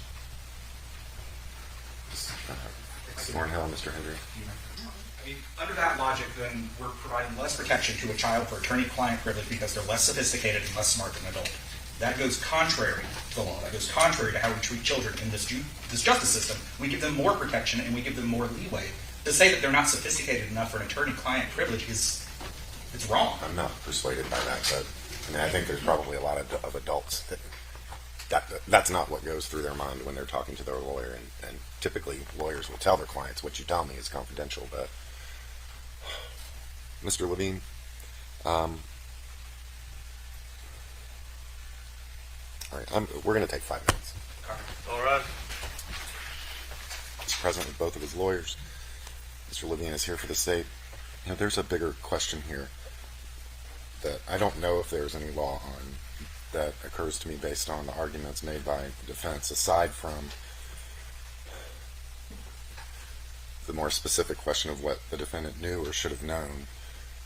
And the question in my mind is, does a parent, in the context of the attorney-client privilege, or just the attorney-client relationship of their child and the child's lawyer, have some obligation to facilitate attorney-client privileged communications? Meaning, yes, let's just assume that he had some expectation of privacy. Well, strike that. You have said, how is he supposed to communicate with his lawyer if mom can take the phone away? I guess my question to you is, does she have to facilitate it? Is that part of my analysis, that children should have a right to use property that their parents would otherwise have every right in the world? I mean, they could bring a locked chest home, and the parent could cut the lock off, if you ask me, to see what's inside. That's different. Once that relationship has commenced or is in action, the lawyer can prevent that. Judge, 35 pages of text messages with the defendant had no problem communicating. He didn't need any help from anyone over many, many months, kind of proving that he had no problem getting to talk to his attorney or seeing his attorney, and Susan would have taken him there every day of the week. I think you're missing my question. The communication we're talking about here occurred on a telephone, and so is that what you're saying, Ms. Thornhill? That I want to get this right, and you're telling me children should be allowed to talk to their lawyers on their phones without having been found to imputed knowledge that their parents can get in there and see what they're saying. You're asking me to rule that way. Yes. And would that be contrary to the case law that we discussed at the last hearing, and what the court is supposed to analyze in terms of what we've been discussing about? No one showed me a case about a cell phone and a parent's right to look in there even when and to use otherwise confidential communications. What would be a confidential communication if you were an adult? No, but as it pertains to the defendant having no thought process that would even be confidential. And the analogy that Your Honor was talking a little bit about today, but we talked much more in depth about at the hearing, about if you send an email on a company computer, even if it has to do with lawyer-client privilege, and I cited a case, I don't remember the case, but I cited a case. What's different is that person is an adult and has other means of communicating. This person's means of communicating with his lawyer was a cell phone. He wasn't locked in a case, Judge. He was at Susan Detman's house all the time. He was using that cell phone as much as he wanted. His mom made a million threats, but never followed through basically on any of them. He's running around enjoying doing his walks. He was not held captive. He had almost like an adult. He could do whatever he wanted to. He had a driver's license. Susan Detman would take him. Not when he said that. All right, fair enough. I didn't remember that. Susan Detman could take him anywhere. Like what I was saying about the 35 pages of text messages, time-wise, like he had his phone and was using it anytime he wanted to. So it wasn't like he didn't have the opportunity. And I don't think that inquiry that Your Honor is talking about most recently changes it one way or another, unless there's some case, which none of us have seen a case that would support what the defense is arguing, case law-wise. So I think I understand that question might be interesting to Your Honor, but that shouldn't change your mind. Well, I'm kind of thinking just the hypothetical circumstance. Suppose you have a child who has no other way to talk to their lawyer other than on a cell phone. Well, I think that's the starting point. What do you do in that situation? Does the parent have an obligation to provide a means of confidential communications with their lawyer? And it's clear that question could be interesting, and it's definitely interesting to you, and I know you want to make the right decision, but that's not the situation that the defendant was in. And when you analyze that thought that you have, but under the defendant's situation, he's not in a situation like a hypothetical teenager might be. I appreciate that you think I think certain things are interesting but irrelevant. It's more than interesting to me. It is, I think, the fundamental starting point, and then we break it down from there.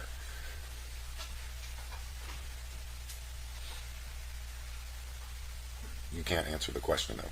Is that correct? Does a parent have an obligation does a parent have an obligation to facilitate, not this defendant, just as a matter of general principle, does a parent have an obligation to facilitate confidential communications between their child and their lawyer? I haven't seen a case that says that, but by the same token, a parent could do or not do anything they want to. So if they want to be a bad parent and just not help their child in any way, shape, or form, there's no law that I'm aware of that would require a parent to get the child an attorney, or to get the child to an attorney's office, or to help the child in any way, shape, or form. As we've seen with a bunch of deadbeat parents who don't do anything, not in this case, but just in general. A parent could sit back and be completely uninterested in their child's life, and that might not be against the law in the context that you're asking about if they have an obligation or a legal requirement to help their child have confidential talks with their attorney. So I would say no. I don't believe that there's a legal requirement. I certainly haven't seen a case law, and if there's some legal precedent to the contrary, I would learn something new if that was the case. You've worked in juvenile. I've never sat in juvenile, but do you know? I mean, I know the parents are, I don't want to say parties down there in criminal cases, but they're always called up to the podium. They're always asked questions, and I think the judge has some jurisdiction over them. Well, it's the duty of the parents to make sure their child gets to court to deal with any criminal charges, with delinquency charges. I don't know that any of our judges have ever punished a parent for not bringing their child to court. So I think there is an obligation of a parent to at least not impede, and concurrent with that, not impeding should also be respecting the attorney-client privilege. I think I mentioned this at the hearing. If I'm meeting a client in the lobby of the public defender's office, a child, and I do that all the time, and a parent says, he's a minor, I've got to come in there with him. I explain to them that no, you don't. Anything that I say to your client, to your child, and the child says to me is confidential and protected. The minute I let a third party into that, it waives the privilege. 99 times out of 100, the parent stays in the lobby, and then that 100th time, I say that I can't talk to your to your child. Sorry, I'm getting client and child mixed up. So I don't see how you can recognize that a child does have the attorney-client privilege, the protections that exist. Well, that's interesting. In that 100th case, then, you are recognizing some superior right of the parent to say, no, you're not going to have confidential communications with my child, because you say, I'm not going to talk to your child. Or what I say, and it doesn't usually last longer than this one visit, I say, I can't talk with your child about the case in the way that I need to be effective with you present. I will so you're not ceding to them. You're just saying, we're not going to do this here. Yeah. And I also explain to them that I will be happy to answer the questions that I can answer after I've talked with them privately. I don't know how else other to say it than a child had, well, the case law does. I provided that case that talks about children have the attorney-client privilege. It's not superseded by their parents or somebody saying, we need to know where this child is right now. Attorney, tell us where the child is. I'm not disputing the child doesn't have the right or the privilege. So can you respond to Mr. Levine's suggestion that we're talking about Collin Griffith, right, who had other means, had a car. He didn't have a car at that point. Had a grandmother.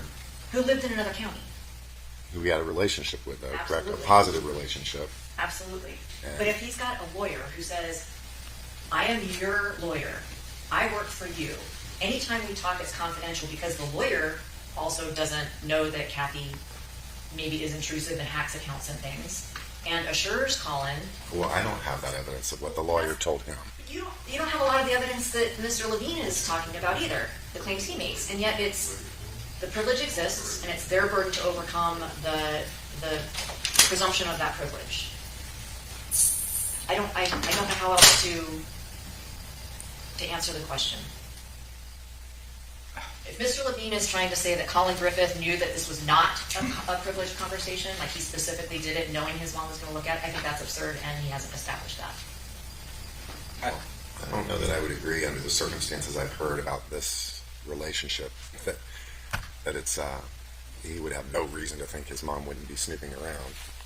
I don't know that I necessarily agree with that, but Mr. Hendry, you've risen. Do you need to be heard? A thought occurs that if we're dealing in these hypotheticals, if there was not this screenshot, if they have Collin's phone, Collin is a child. Mother has access to this phone. They've done a Celebrite download of this phone. Well, the message exists on the phone.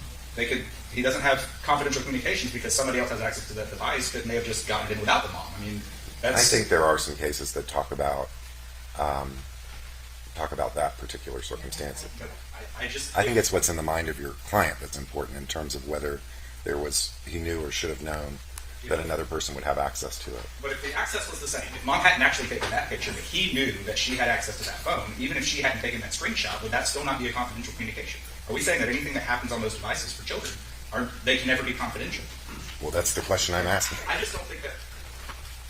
I think that's an unreasonable position to take in 2025 when the bulk of communication happens not face to face. There's nothing that supports the state's position that I'm aware of that the phone cannot be confidential. The only thing that seems to be unique in this case is that somebody took a screenshot of a device and then sent it to a third party who, if we didn't have this warrant, I mean, it's not like these things, it's not like Ms. Bettman's on the stand right now testifying to this. We are using a detective who accessed this through a Cellbrite download and a search warrant. It wasn't, I think it's beside the point, but it wasn't a search warrant, it was a consent to search from Susan Bettman herself, but be that here nor there. But this is still, we are not in a situation where somebody was told something and then that person is on the stand saying, hey, I know this information. This is law enforcement gaining something from a search device.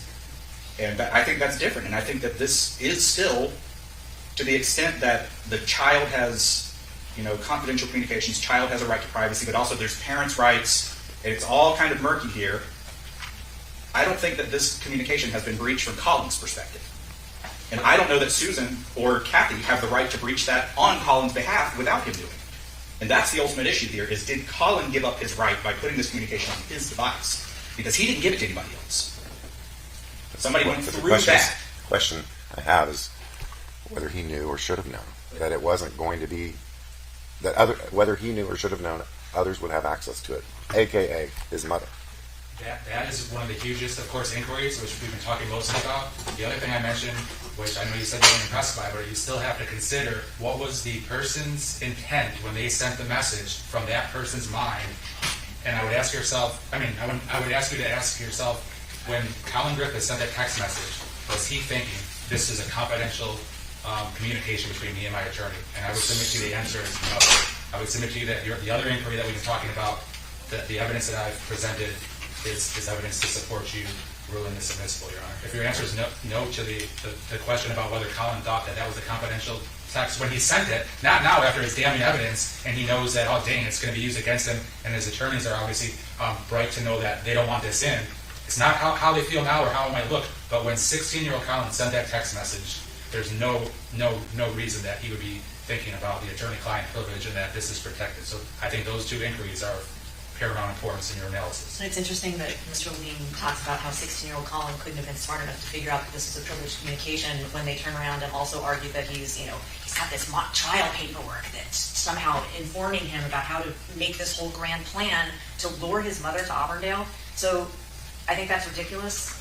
I think you start with the presumption that it's a privileged communication. The state has not overcome its burden to establish that Collin did know or should have known that he was not making a confidential communication because his mother might be able to someday look at it. All right, Mr. Levine, you're recalling this detective. Yes. Do we have to do this today? No, Because I want to we don't. make sure there's no cases on this issue and would ask a related issue, analogous issue, other than just the general proposition that a child has the right to the attorney-client privilege. I recognize that. But it is, as Mr. Hendry said, murky when you're talking about parents' rights and children's rights. And just the basic reality, I think that kids know their parents can look in their phones. Can, but should. But the question is... Or would a child say, okay, there are certain things that my parents should look at, like my internet activity, things like that, to make sure I'm not communicating with sex predators or buying drugs or things like that. But when Kathy sees that it's between Collin and his lawyer, why is she looking at that anyway? Because she realizes that he's going to kill her, and he's talking about how he's going to kill her. I'm not in any event. You know the issue that concerns me, yes, which is a parent's right. I think it's sort of almost an absolute right of a parent to inspect their children's belongings But once again, and we added- the right of a child to communicate confidentially with their lawyer, and those two are intersecting here. And then what a reasonable child would understand under those circumstances when they send a text to their lawyer. You know, I'll do I can't something. believe that question hasn't been presented to a court before. I did a lot of research before we even came to the hearing on this, and there are, unless I was using search terms that were incorrect, but I used the 90.50 whatever that talks about the attorney-client privilege and the admissibility or inadmissibility of privileged communications. I did attorney-client privilege with child, juvenile, adolescent. I did it with cell phone, electronic device. I mean, I tried everything to come up with something, and the only things I came up with that were even remotely related were cases that I provided at the hearing. But I'll try again. There must be some other areas where children's rights versus parents' rights intersect in some more general sense that at least can give us an appropriate framework to talk about. From an impediment standpoint, this comes up a lot in family law where you have things that are ordered the child to do, and then one parent says no. And then what does that, at what point does the court get to step in and say that's something that we can do something about? So, I mean, that family court is the only area that this really comes up a lot in my I opinion. think we have to be careful of family court because you're really talking about parents not getting along and then having to figure out what's in the best interest of a child. And when parents disagree on things like privacy for their child. Right. Because as you say, you and your family, you've decided your kids are going to get a pretty hefty, serving of privacy. My family, they get kind of a moderate serving. Detective Peters. Some families, though, I could see taking the position that you don't have a right to privacy in this house at all. I have the right to come in your room, rifle through your drawers, look through your papers, take your phone to the sheriff's office to see what you've been doing.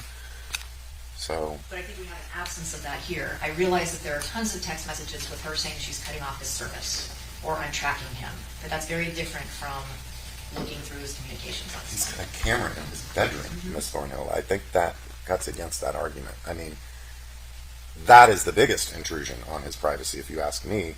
So when that's your situation at home, and you've got that cell phone, and you're texting about putting a knife in your mom's throat, you shouldn't have thought twice about that in terms of, is mom going to see that? So now we're putting the burden on a child to go above and beyond what anybody else would be required to do to keep their communications with their attorney privilege. That's my question. Where does the parent's right intersect? And that's why I asked this question. Does a parent have an obligation to facilitate that? So we're not going to answer it today. I'm going to ask that you save that for when you recall him. I'd like to hear something in the morning, either just point like, yeah, I stayed up all night and found 0, or see something, and I'm going to research it as well. Because the question in my mind has changed from what it was initially, which initially it was just ownership and control. I really don't think that matters. I think it's just the child's right to inspect. I mean, the parent's right as against the child's right. And I will also see if anyone how it moves some ideas. All right. Because I will recognize my limits in my research skills. You have some other line of questioning for the detective for the rest of the day, though?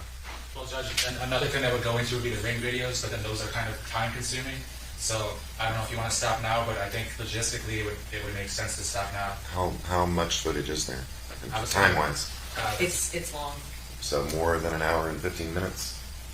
I just don't remember. I can pop it in and answer that, Your Honor. If you can give me 1 minute, I can pull it up and we'll see.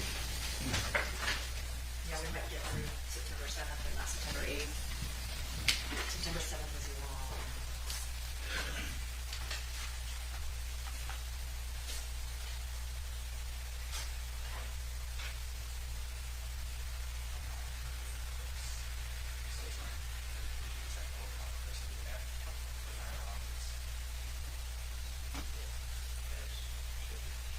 Judge, there's 50 clips, and then each clip.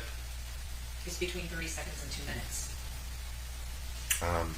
I mean, we've spent a lot of time doing this. I'd like to sort of catch up a little bit if it's not going to seriously interfere with how you're presenting your case. I'd like to fill up a little more time this afternoon. Whatever Your Honor wants. All right. Does anyone need just a quick bathroom break, anything like that? Madam Court Reporter? Okay, thank you, Your Honor. All right. Let's have the jury.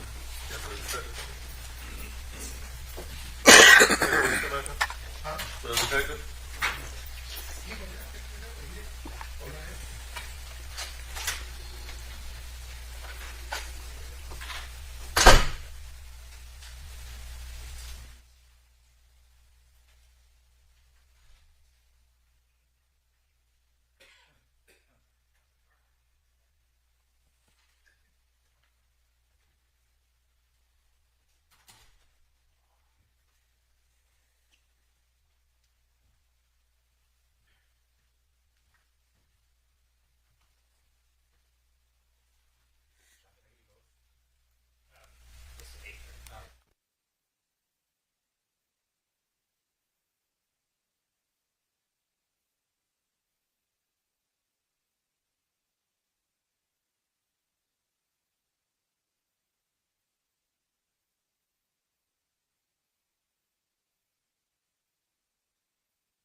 Please be seated.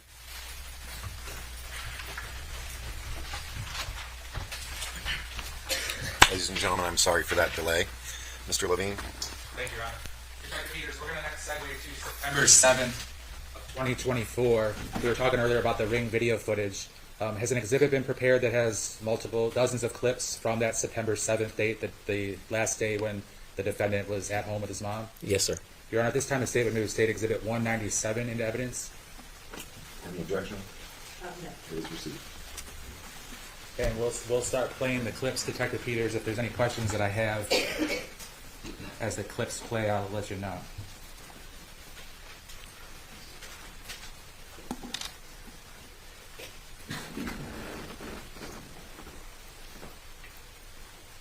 Starting with number 1.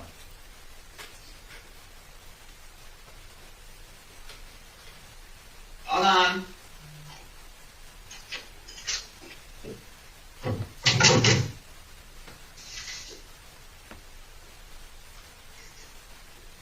Detective Peters, in clip 1, did it appear the defendant was coming home from his job at Domino's Pizza? It did. Clip 2.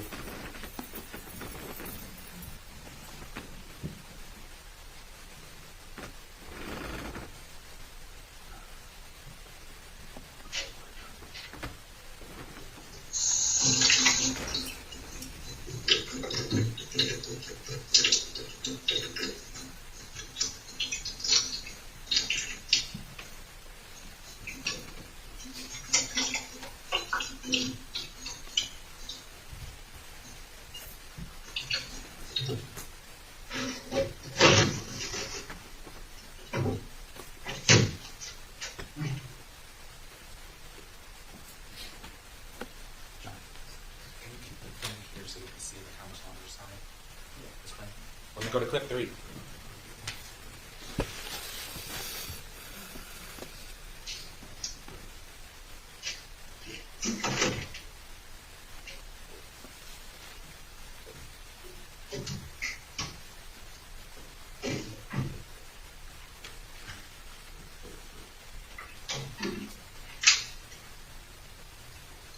Detective Peters, in that clip, did it appear that the defendant was holding a cell phone in a black case? It appeared so. Next clip. Did you not eat your food that I paid good money for? Oh, did you eat it? Okay, good job.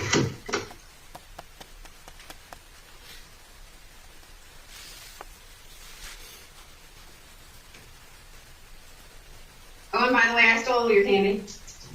I ate the candy that was in your room, some of it. Not all of it, but those little weird things that are like little half-inch squares. There are a bunch of different colors. They're green and red and yellow and blue. Those ones are pretty good. They said they were sour. They weren't sour at all. Is that Kathy Griffith? Yes, it is.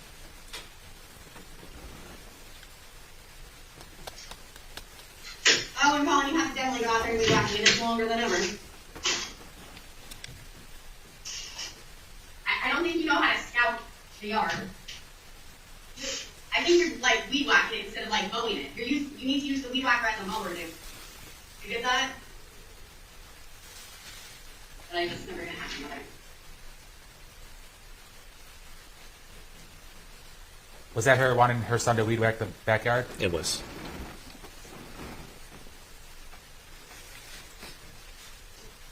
I'm putting your work shoes in the garage. I don't have time to clean them today, so I'm just gonna have to like dust them off or something. I really don't know. But I'll wash them. Did it appear that his mom would do his laundry and clean his work clothes and shoes? It appeared so, yes. I've been up since 7:30. I'm reading since 7. I finished one book a month sandwich. It's a book stick.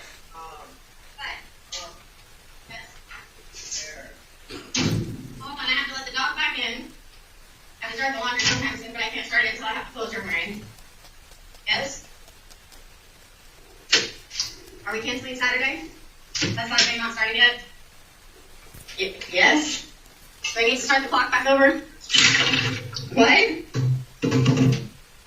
Hold on, I have to put this stuff away.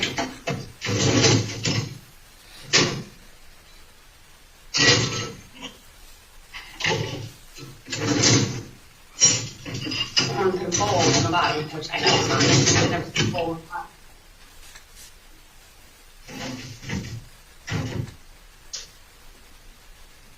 Yes, Colin Riley Griffin. Your mother is here. I can help you.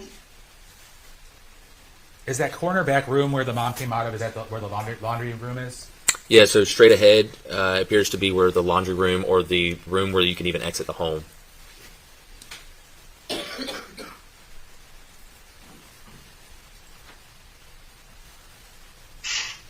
Go and close these windows, yes.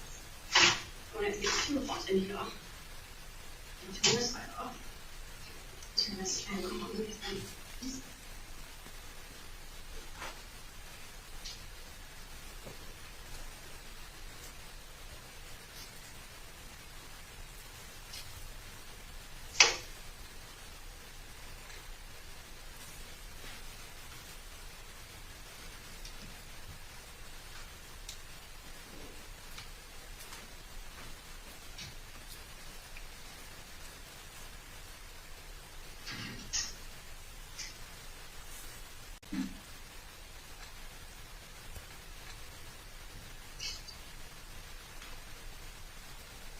Did it appear that the mom did a lot of cleaning and laundry?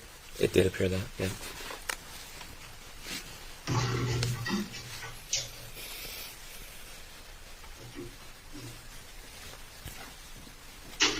Oh, and I love you, but in case you'd like to know, my fucking ice maker is broken because of you. You put the goddamn ice cream tub up there, the ice cream tub broke that little gold piece off.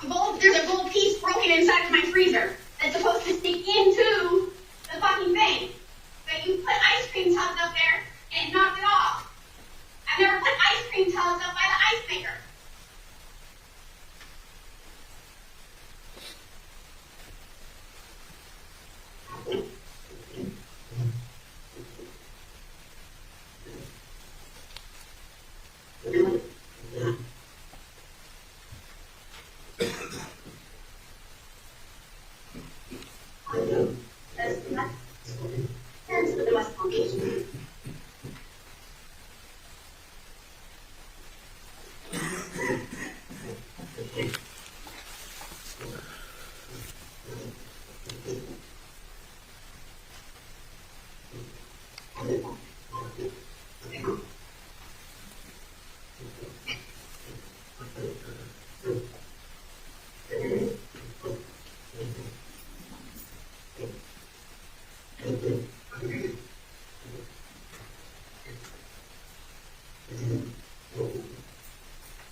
What? What?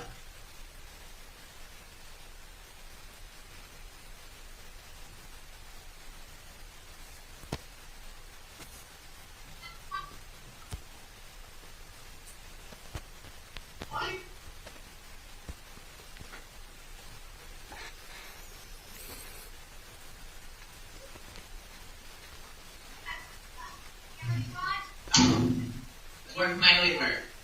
It's not flammable. No, it's not. They said it's not. I professor said.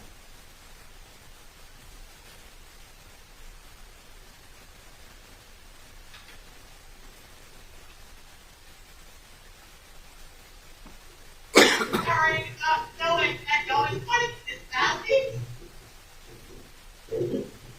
What the fuck is this?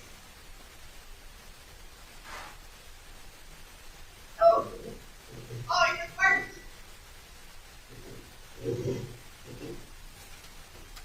I aren't my back anymore. What the fuck?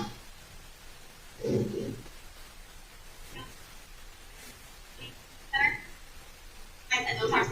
Pulling out there. I was gonna come out of broken rail. Rail? Okay. No. Oh. Want that light? Hey, it's okay. I'm busy. I'll touch it, okay?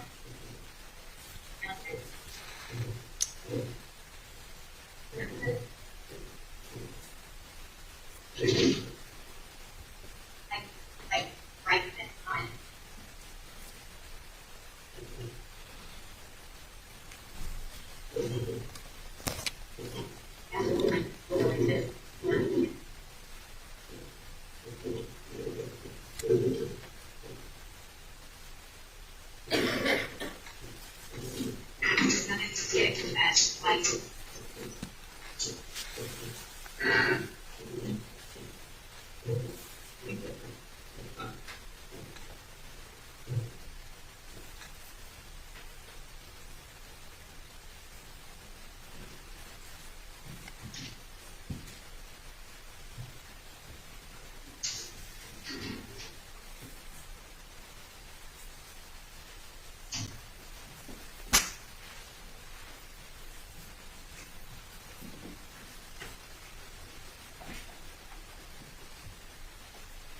Yeah.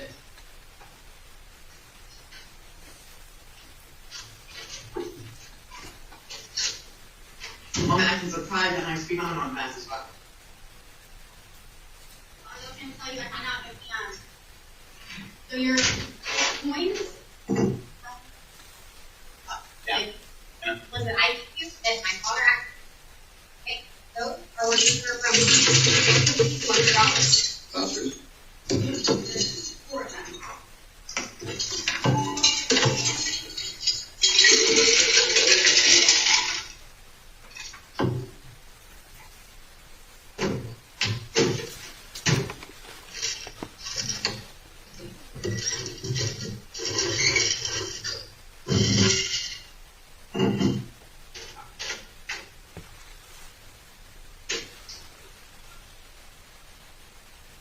What? What do you need? That's gonna take until I go to lunch. I'm done, never mind. Yep.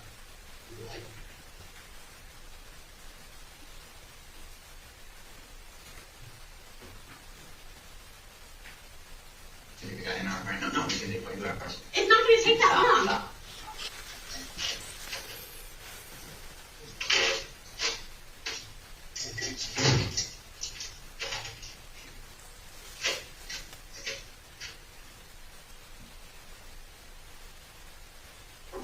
Is this even with this? Yes or no? No fucking idea.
What if a gutter that I put is gonna fall off, it's gonna fall down, and I'm gonna put something that's not stud that's up against the wall? Not stud. It's gonna fall off and rip the wall with it. Oh, what are we doing? How are we doing that? It's gonna fall off, and break, and rip the wall. Right. I need the keys to the house. So, put that shit in your car. You need to change your clothes? Well, you're not coming home tonight unless you're like your dad and you're going to fucking ball in your eyes out telling you not fucking tell you to fucking me like this and do this shit. You wanna kill someone by putting that thing on your It's not gonna kill It's gonna fall anybody. down. There's no studs. There's no, you even did it with me. There's no studs. There are studs. That's why they're You did marked. it with me. There's no studs. There's studs. That's why they're marked. Okay. Put the keys here.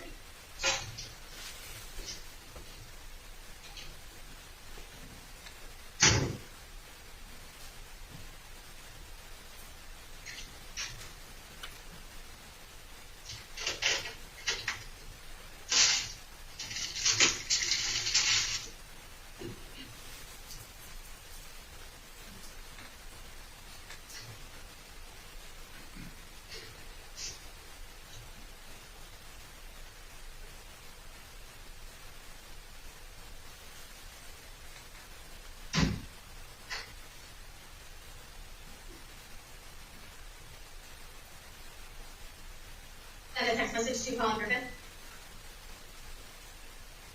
I put your Starbucks and your sandwich outside because you decided to forget those too, which I paid for this morning before you decided to throw your temper tantrum. So you can come and pick those up. They're sitting outside the front door.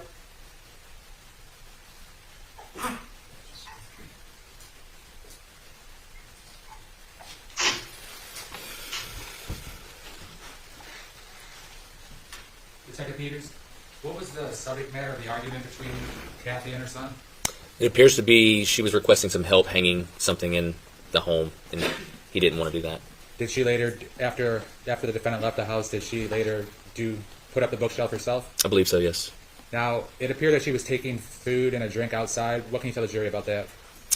So he entered the frame with what appeared to be Starbucks at the beginning, and then she just set his portion of Starbucks outside. And is this the clip in which the defendant leaves and doesn't return to the house? Yes. She was holding a phone and she said send a text to Collin or something like that, and then she spoke the words that she spoke. Did that text message then show up in the text messages? It did in Collin Griffith's phone. It did. All right, continue.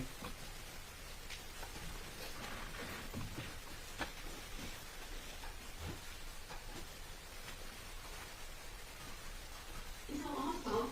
Get up. I started going through his room. It was a complete and total fucking mess. He had shit everywhere.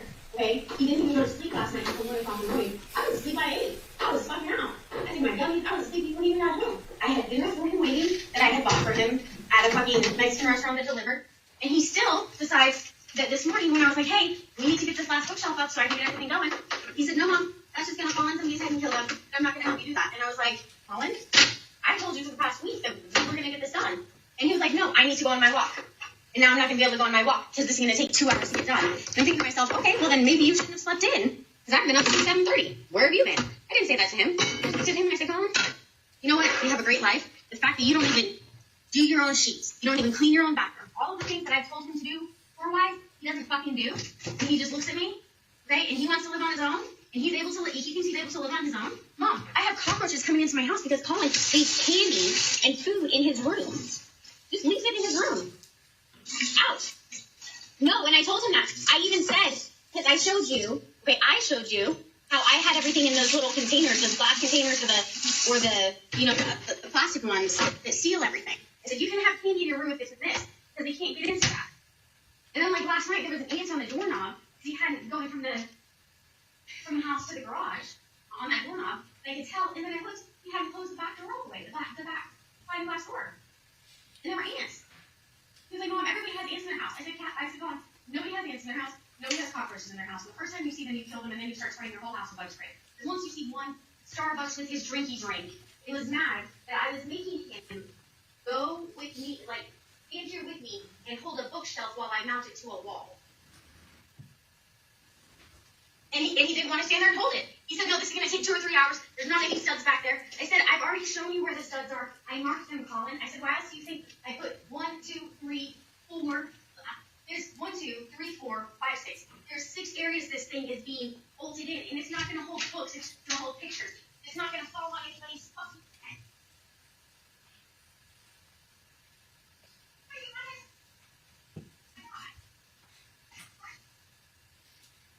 Even though he went to school, he didn't get his shit figured out with his math class, or with his class I told him to. He was like, no, my computer's going to be here by October 12th. And my professor said it's fine, and I didn't do the proctorial. And I was like, you can hook up a webcam to that computer. The fact that you haven't figured out how to do that is not my fault. And I'm not going to sit here and do it for you, because I'm not going to do your college work. And so he's mad at me that I'm not doing his college work, but he doesn't want to help with this. I'm not talking to anybody, because I'll just get upset. No, he doesn't. I get 0 shits.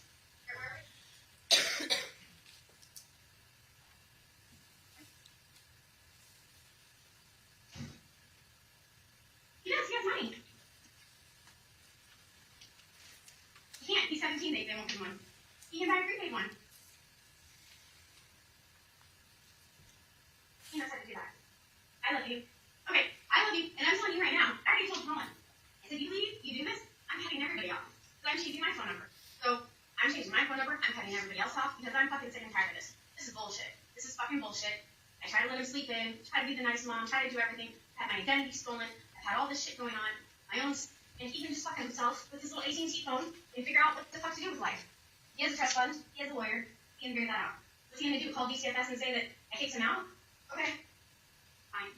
He has a car, he has a brand new car he's driving around. Go pad with his son.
No. No. No.